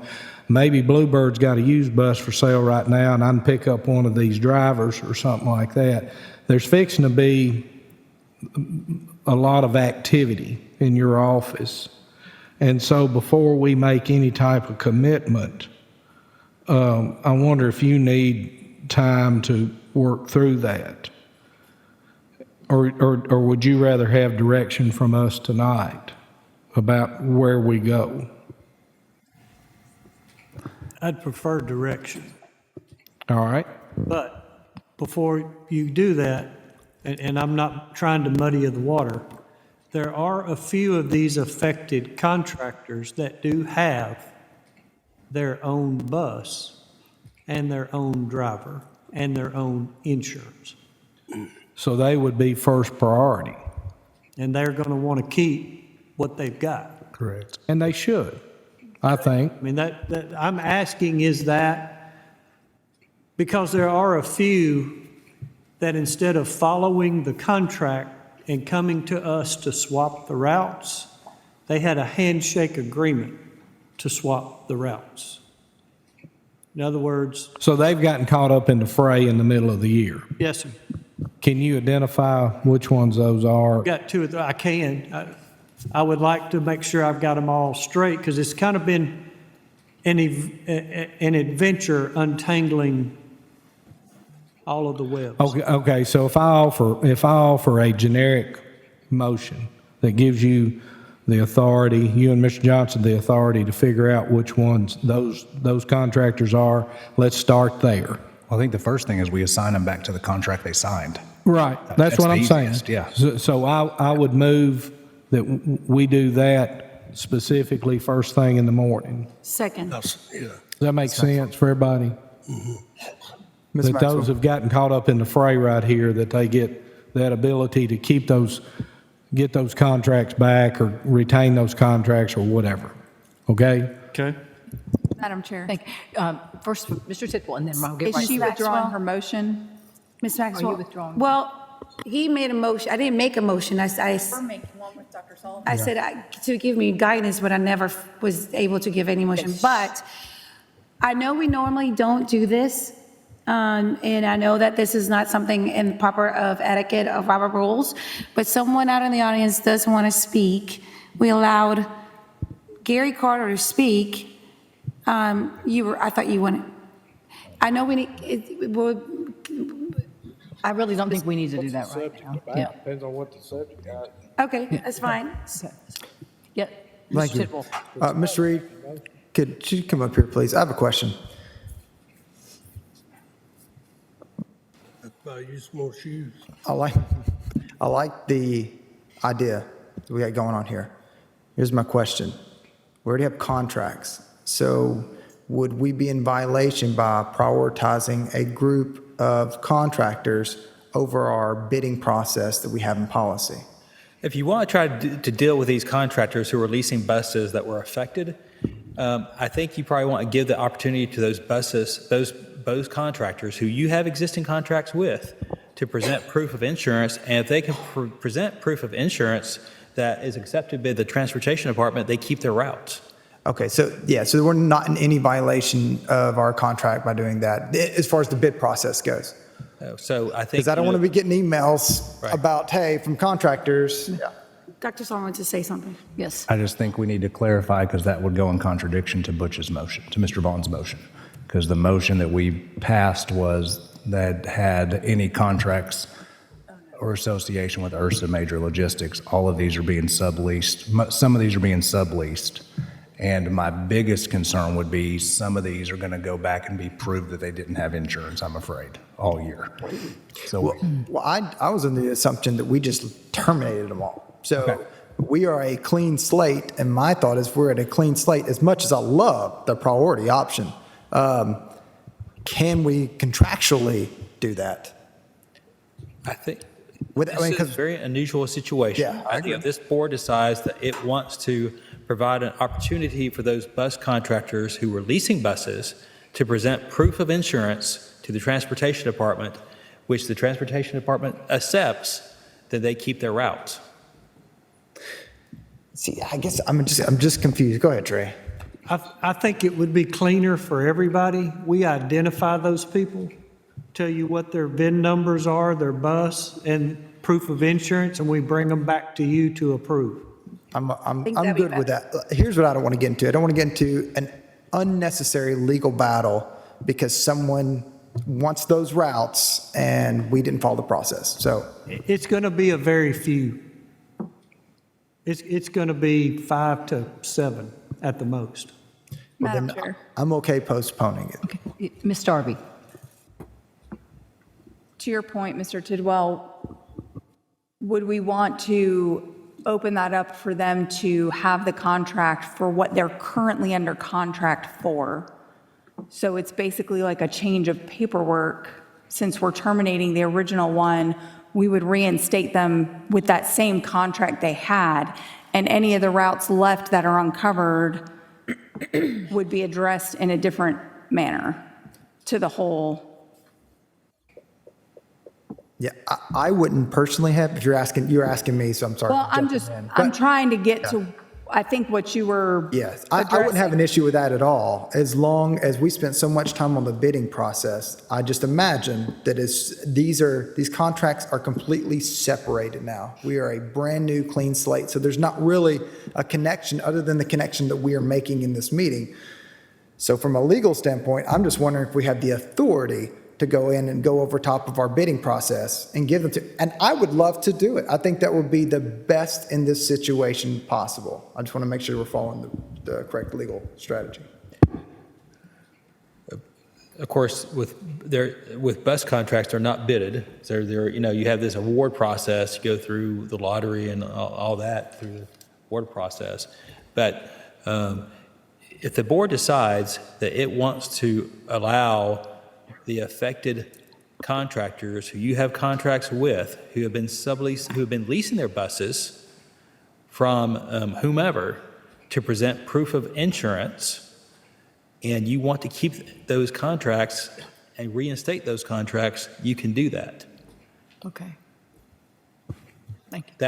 And I don't disagree with having that come back to the board and having you review it, so you have the final say-so, so you know that from a board standpoint, you're okay reinstating that contract. Mr. Vaughn. Well, I think what I'm referring to here, I know what I'm referring to here. We believe there's two or three situations, correct me if I'm wrong, that, and I'm going to put it in simplistic terms that I understand it, that at the beginning of the year had route number 1, and Ursa Major had route number 2, and they have swapped. The guy that had, or lady that had number 1 now has number 2, and so number 1 is in the name of Ursa Major, but this guy's already spoken for it. They've legitimately swapped because our policy gives them the right to do that. And so we're trying to... If it's approved by the transportation director and they've skipped that step, Okay. they've done you and I are buddies, and we've done exactly what you just said, and we're Right. not telling anybody. We're going to take our money and we're going to wait and swap later. We're going to do Legal. it later. And so what I'm referring to is those people that have gotten caught up in this, that they would have the ability to either, and I don't know if you get them go back and have that route, their original route, they don't want it, they want this other route, that they keep that new route. Speak to that, please. Both of those routes are affected by your That- original motion. right. We've killed You- both of those routes, Are y'all with me on this, what's happened? both. Yeah, but everything is, Yes, Mr. Tidwell. everything is, if I'm understanding correctly, is blank slated. So I'm catching what you're saying, that they swap like a handshake swap. Yeah. But the way the motion read, it seemed like we terminated everything in Everybody's accordance with gone. that. And so you kind of got ahead of me. You got to the next step. There's going to be, as I see it in my mind, my feeble mind right now, there's about 3 steps we need to address tonight. And this is the first legitimate one as I see it. Then the next one is going to be, okay, how do we want to reassign all of these? Do we want to combine routes and limp through to the end of the year? Do we want to put them on the roulette wheel right now? Do we want to allow the contractors that stepped up and have helped us the last 2 days to take these routes over? That's what you're getting to now. So I'm trying to methodically take us through the step-by-step process, if you'll give me a little latitude, I think. Ms. Maxwell? Could we have a 5-minute recess here, please, just for 5 minutes, and then we'll come right back. All right. Yeah. Okay. Mr. Vaughn will join us in a minute. Yes, ma'am. Yes, Mr. All right. So I think it's vein we're talking about here. We got a board meeting next week. So I'm going to make a motion for the Transportation Department to bring us back a list of contractors that were affected that could be reinstated. And then we'll make a decision, if the board is good with it, if this motion passes, we'll make a decision on those. That gives them time to figure out who could be in compliance, who has their paperwork together, who has a bus, who doesn't have a bus, and what that looks like. I'll I'll rescind my motion. You make that one. Would that work? I think give it a week. So are you seconding his motion, Mr. Vaught? I'm pulling mine off the floor, but yes, I will second it. Okay. Ms. Maxwell? Yes, Mr. I just want to get clarification that this is going to allow anyone that was impacted by the buses that were subleasing, that they get a chance to find a bus, lease a bus, and then get their own insurance In their name, yep. in their name. So this gives them a chance to find a bus of their own, a bus with insurance policy in their name so that they can retain that contract. Ms. Maxwell? Yes, Mr. Tidwell. There's an interesting distinction, though, between those that were subleasing and, because they were the contractor that was getting the check, so they would be getting their route reinstated. As far as my question earlier about the process of whether or not we'd have to go through the picker wheel, I don't know yet legally how that would look for the contractors that did not have a contract in their name. So that also gives our transportation department and legal department a little bit of time to figure out the differences between those two, answer the questions about insurance, and let everybody kind of get in the same vein of success so that, yes, we want to give as many opportunities to those who were, as Mr. Vaught put it earlier, caught in the fray of this situation. But we want to make sure that we're doing it in the right way. So this puts it back to the transportation department and the legal department to find out what that list actually looks like, especially between those that had the contract in their name already and those that were operating under the umbrella of the previous contract. Mr. Vaughn, I just want to let you know that Mr. Vaught has withdrawn his original motion. And Mr. Tidwell, could you read your motion? And Mr. Vaught has seconded this, but could you read it again, please, for the audience? Yes. So the motion is for the transportation department to bring us back a list of contractors affected by this incident that could potentially be reinstated. And they will give us guidance on that, and then we can make that decision on our next board meeting, which I don't have it in front of me, but coming around next week. Okay. Thursday, okay? Thursday, next Thursday. Okay. Thank you. Next Thursday. Thank you. Thank you. Okay. Could you take a roll call vote? Yes, I'm sorry, Mr. Sullivan. Couple Dr. Sullivan? things I just think the board needs to consider. When we had new contractors, then we were given the $4,000, so this could have a huge fiscal impact to people we've already given the $4,000 to. So that's another thing that we're going to have to work through. And then I've got one other motion I think we need to make afterwards for one. Oh, I've got two or three. Okay, well, I got one individual that is running. We're going to methodically work through this tonight. Got it. Okay, so now we're ready to vote. Thank you. All right, Mr. Vaught, Yes. Mr. Vaughn, Yes. Mrs. Darby, Yes. Ms. Sharp, Yes. Mr. Tidwell, Yes. Mrs. Rosales, Yes. Mrs. Maxwell. Yes. Motion passes. I've got one question, I guess. Yes, Mr. Vaughn. We talk about these lease buses. You know, we want these people to come back and give them opportunity to see if they want to continue to drive. But the problem is that how many of these buses are owned by Mr. Carter that they're leasing from him? So that tells me that these drivers have no buses to drive. Correct? Ms. Maxwell? Yes, Mr. Tidwell. Yeah, I think that is a worthy point. That's why we're giving them a little bit of time to work out those details to figure out who can get a bus in time, can get insurance, can get coverage, versus those that cannot. And it might be a small number, but at least it's an opportunity. Okay. Anyone else? Yes, Dr. Sullivan. I've got a recommended motion because we have two buses that were impacted, but the drivers had either were connected or contractors were connected or they were using a loaner bus. So this was of no fault of their own. They were listed under the policy, but they had their own. So one is for bus 313 contractors, Ms. Donnell, and the other one's for Stewart 140. So I'd recommend those two to be reinstated because they are driving right now. They have their own insurance. Is that correct, Mr. Lee? Yes. Yes. And so 140 and 313, those should not be impacted. Those had their own insurance. I'll make a motion, we reinstate those two. Okay, second. Thank you. Thank you very much. Ms. Madam Tidwell. Chair. Yes, Ms. Darby. Dr. Sullivan, would they have been affected by the motion? Because the motion that was stated said that any that were affected by that insurance policy. They would have been added because he was loaning them a bus, so they automatically add them. So just to make it Even though they clear, had a separate policy, Yes, they still yes, fell under that one yes. as well? we Yes. initially told them they couldn't drive. They gave us proof, and we're like, okay, you Okay, can drive. So gotcha. just to, So they were nobody under questioned two, it, essentially? they were under two. Okay. Yes. And there's a couple that I haven't, that's why I asked to be given time. There's a couple that I haven't seen yet. And if I can. Yes, Mr. address- Vaughn. So you've also got this situation that you've got somebody that is a legitimate contractor, has, a route over here, contract over here, bus in their name even. Yep.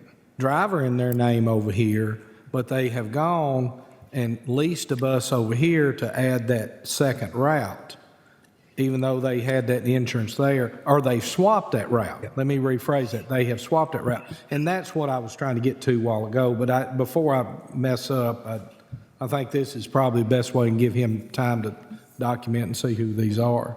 And how we can prove that is verifying VIN numbers to insurance policies to contracts.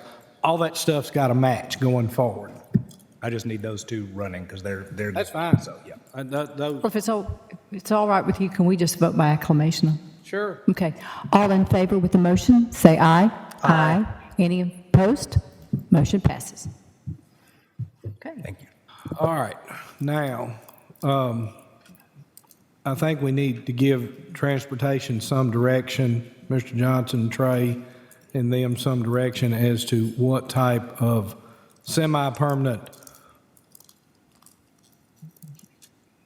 assignment of these routes over the next, because we've still got a third of the school year left, but I'm reluctant to turn it into the Wild Wild West again, so to speak, and permanently assign these routes to other contractors at this point, because this has happened so quickly and so fast that there may be some young contractors out there that would pick up another route right now, but they don't have a spare bus sitting there. They need a little time.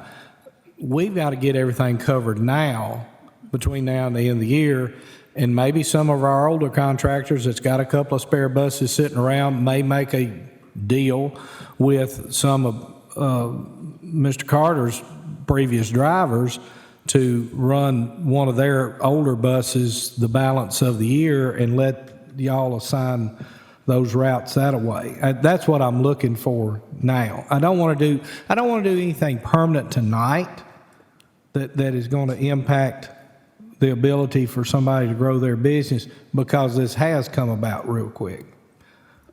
Ideas? My idea is put them on a picker wheel tomorrow, start giving them out. The more I can get out, the more coverage I'm not we get. opposed to that. I hated to do it. That's, if this is what y'all voted to do, these routes are now available. Okay. Now, will I get through them all between now and the end of the year at the rate this goes? No. And that's the provision I'm trying to get. I wish it would. I'd like to have them all done next week.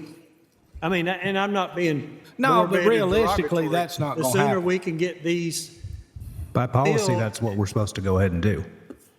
By policy, that's what we're supposed All right, but how long, all right, before their name can go in the picker wheel, do they have to have a bus? Do they have to have the insurance policy? we give them, once their name comes, we usually give them 4 to 5 days.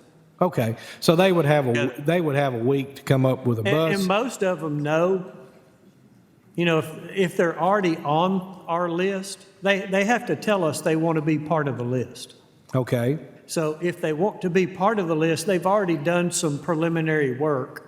They've got something lined up, they've got an agreement in place, they've got something there to be ready. I don't give your name doesn't come up, you get a route, you get a month to decide whether you want to do it or not. Okay, just Ms. Darby. Yes. You follow what I'm saying? Yes. Ms. Darby. Mr. Lee, would it be appropriate to say you could put a notice out tomorrow letting drivers know that if they want to be added to the list because they weren't previously on it, that they need to let you know by end of business Friday? Sure. So that you We could can do start that process That way, next week? if, like you're saying, Mr. Vaught, somebody wasn't on the list because they weren't ready, but they see, oh, there's fixing to be some routes in my neighborhood or my area, I would like to get involved, then that gives them, reopens the door for those that had a different mindset, gives them 3 days to get in. And I think that would be fine. Ms. Sharp. Thank you, Madam Chair. So, Mr. Lee, I'm wondering how we're going to solve the issue when you put the bus drivers on the wheel and they're assigned to Laverne. That's one of the reasons that Mr. Carter had all the routes up there, because nobody wanted to run up there. That's how he had so many buses. I don't know. We'll see. We'll put, the only thing I know is to put them out there and see who takes them. If they're taken. What if they refuse? Then their name comes off the list. The way the new policy reads, if you turn down a list, if you turn down a route, when your name comes up, you come off the list till the list is exhausted. Okay. Ms. Maxwell? Yes, Mr. Tidwell. Now, we just put a motion out there to say that you're going to bring us back a list on some that could possibly be reinstated. So some of those could be Laverne bus contractors. It might be spread out throughout the county. We don't know, but there's potential there. We're just trying to figure out those that are already driving the route. Those would be kind of the priority, pristine customers to have, or contractors to have. And then from there, it goes to the picker wheel. Is that fair? Yes. Okay. Does anybody have anything else to add? Do we need to vote Do on we that need to make a direction for motion? Mr. Lee? For direction I or- would or- prefer Want it. us to vote on Okay, that? Yes, I would prefer it. Can we make a motion that transportation is going to notify the contractors that they need to notify him if they want to be added back to the list by end of business day Friday? And that gives you enough time, is that correct, to identify for the previous motion by end of week? I believe we can, yes. And so, starting Monday, you will start that bidding process? If that's what I'm directed to do, yes, ma'am. Okay. I'll second that. I'll second it. Did Dawn, did you get all that? I know you are. All right, I'll do the best I can. Motion made by Katie Darby and seconded by Claire Maxwell to notify the bus drivers by this Friday and allow them the opportunity to be added to the list by contacting transportation. Dawn, we're going to notify them tomorrow. They have until end of business day Friday to notify Mr. Lee if they want to be added to the list. Can we say the transportation department? Sorry, the transportation department. So transportation department is going to notify the drivers that if they would like to be added to the list, they must do so by end of business day on Friday.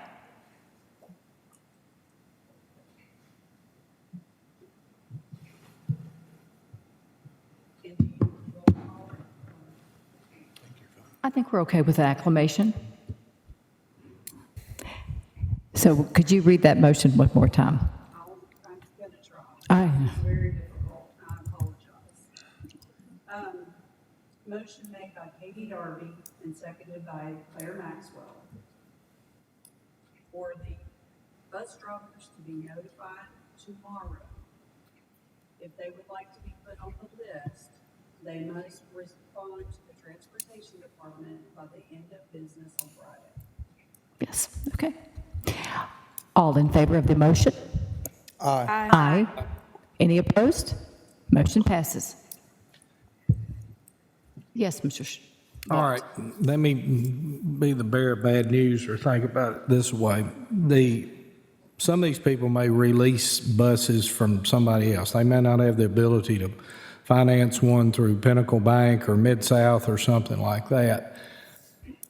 I believe we need to have a set of approved lessors that these bus drivers, these bus contractors can do business with. And it not be the wild, wild west out there, because everybody, as I said to y'all earlier, the fallacy I see in all this and what has got us here tonight is a lot of empty promises. So, some of these are no different than almost tote-your-note car lots.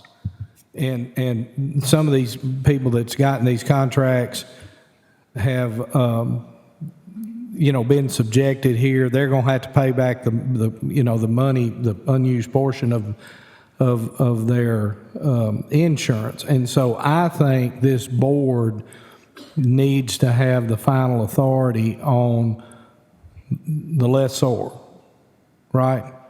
That's what I'm thinking about, not the leasee, the lessor. The entity that is providing the money,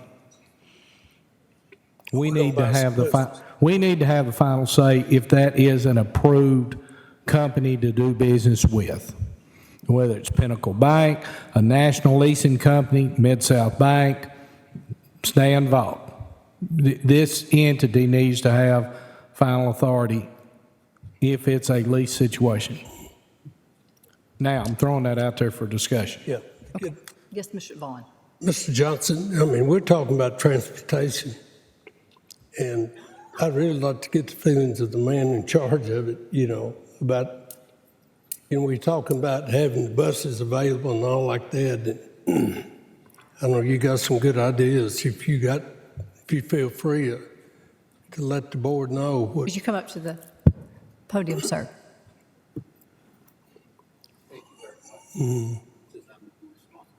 Make sure that the promises that's made in here we can fulfill. Great ideas. Here are some of the problems.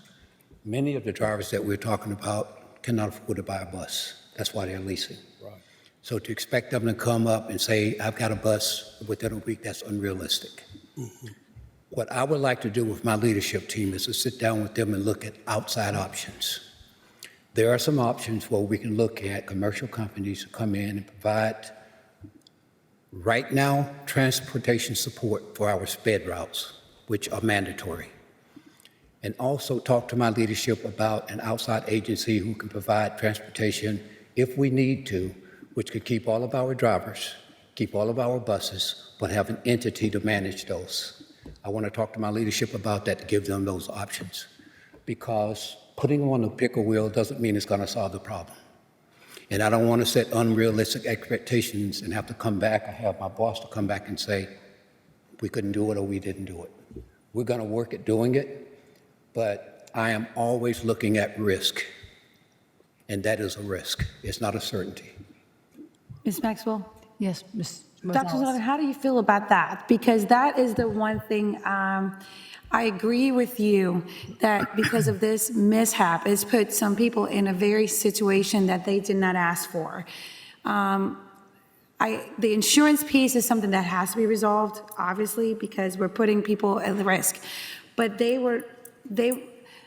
decisions were made, it is what it is, but what do you think about what he just said, allowing a company to come that can provide the buses, that can help the ones that were leasing the buses, if we do it properly, with proper paperwork? Yeah, I believe in our contractor model until I'm proven differently. I'm sorry? I believe in our contractor model until I'm proven differently. Okay. No disrespect, You say it prevents? Yeah, I mean, I believe in it until I'm proven differently. It's worked for decades. Whether or not we need to have our own, it would have been nice. I know we discussed having our own last year to have just a small version, so we could have helped a little bit to 5 or 6. We'd have everything covered. I'd have my shuttle buses going to some schools, but this model has helped and run in our district, and until it's proven otherwise, I would never abandon that. Okay. Okay. Well, that's why I was asking you for your recommendation. Thank you. And the other option is for the district to buy the school buses and use. So there are various options. I just want everybody to know it's more than one option. And in Mr. Johnson's fairness, we haven't been able to talk since Friday. He had approved leave, and today was not a good day. Today was not a day that Mr. Johnson and I were able to talk, so. Just waiting on him to stay. Yep. So. Madam Chair? Yeah, Ms. Darby. Contract.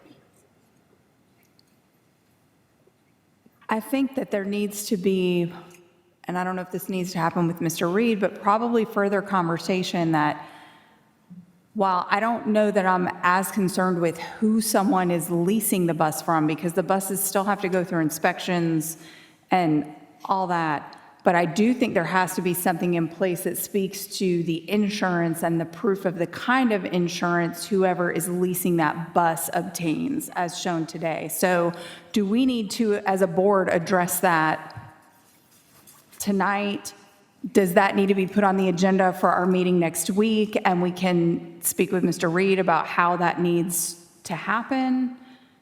Because I also think there's the other piece with how we want to move forward with people providing the proof of insurance. If we're going to move that onto paychecks, all of those things. We can discuss that next board meeting when whatever recommendation we get from Transportation Department in regards to some of the affected contractor comes back. We can talk about what options people who are leasing buses have for insurance and what coverages are available to them. Can we ask you to get from the insurance experts specifically if someone is leasing a bus, how that needs to look, what the actual various, because we're saying like, does it need to work like when you lease a vehicle, or does it work the way Mr. Carter was originally told was fine?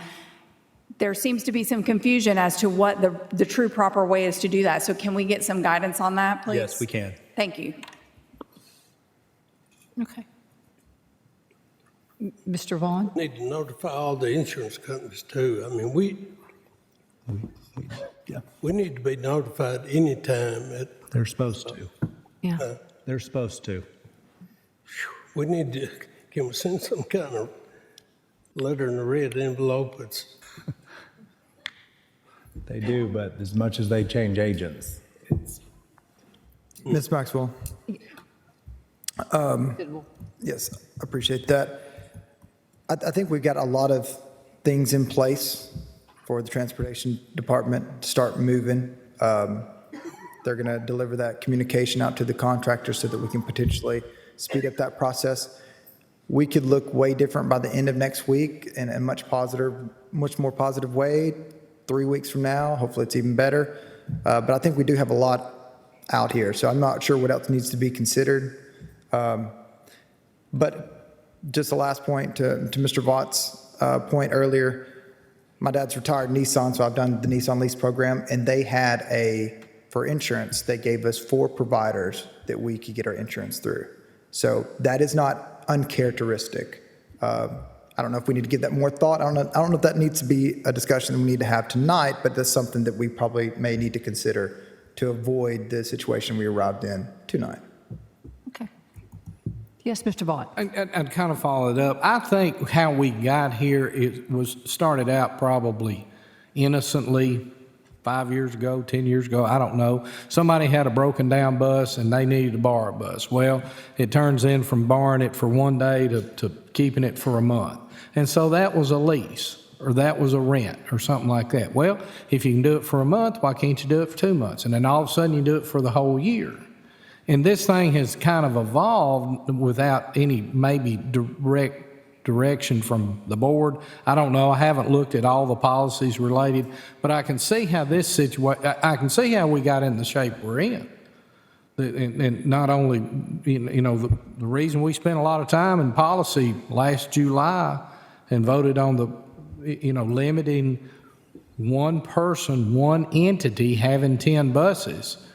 I don't know that any of us saw this coming, but we saw it coming from the end of the school year when we had multiple contractors threatening to strike or park their buses or something like that, and it made us all start thinking, wait a minute, you can't put the children, the whole school system in jeopardy by allowing one entity to do that, to shut the whole thing down. And that's essentially what's happened here in the last 48 hours.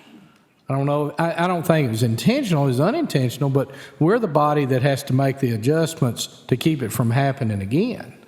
So the buck stops with us. We take, I mean, I feel bad about it, but I take full responsibility as a board. We should have saw this coming. We did address some of this in policy and at the board meeting back in July, if I remember correctly. It was kind of post-contract that these were some things. This is back when the fraud issue was brought up to Dr. Sullivan and myself, far as I know, state comptroller hadn't investigated, or at least he hadn't called me to testify. I don't know, but the buck stops with us, and so we really, really need to think through this before we knee-jerk react, and you know, trying to get, I guess from my standpoint, asking Trey and Transportation, let's limp through for another week or 10 days and see how much we can get done. And then maybe listen Thursday night and do some more. Ms. Sharp. Thank you, Madam Chair. Mr. Reed, it's been a minute. I don't know that you need to go to the podium or not, but I sent you a copy of a bus driver handbook, and I know things happen. Can you send that back out to the board members and let us look at that? The one from Hamilton County? I believe it was maybe Wilson County. I'll look and see. Will you send it out to us just to see if there's anything in there that we can, any information that we can glean for our policy? Thank you. Dr. Sullivan. I just know until we get these routes covered, I have to have our contractors help still. Like we have to have our contractors step up and cover these routes continuously, because without them, we won't be able to cover routes. So need your help, please. Oh, yes, yes. And the courthouse, again, hates us, but they'll get over it. I'm sorry. Yeah. Okay. Is that it? Move to adjourn. Thank you.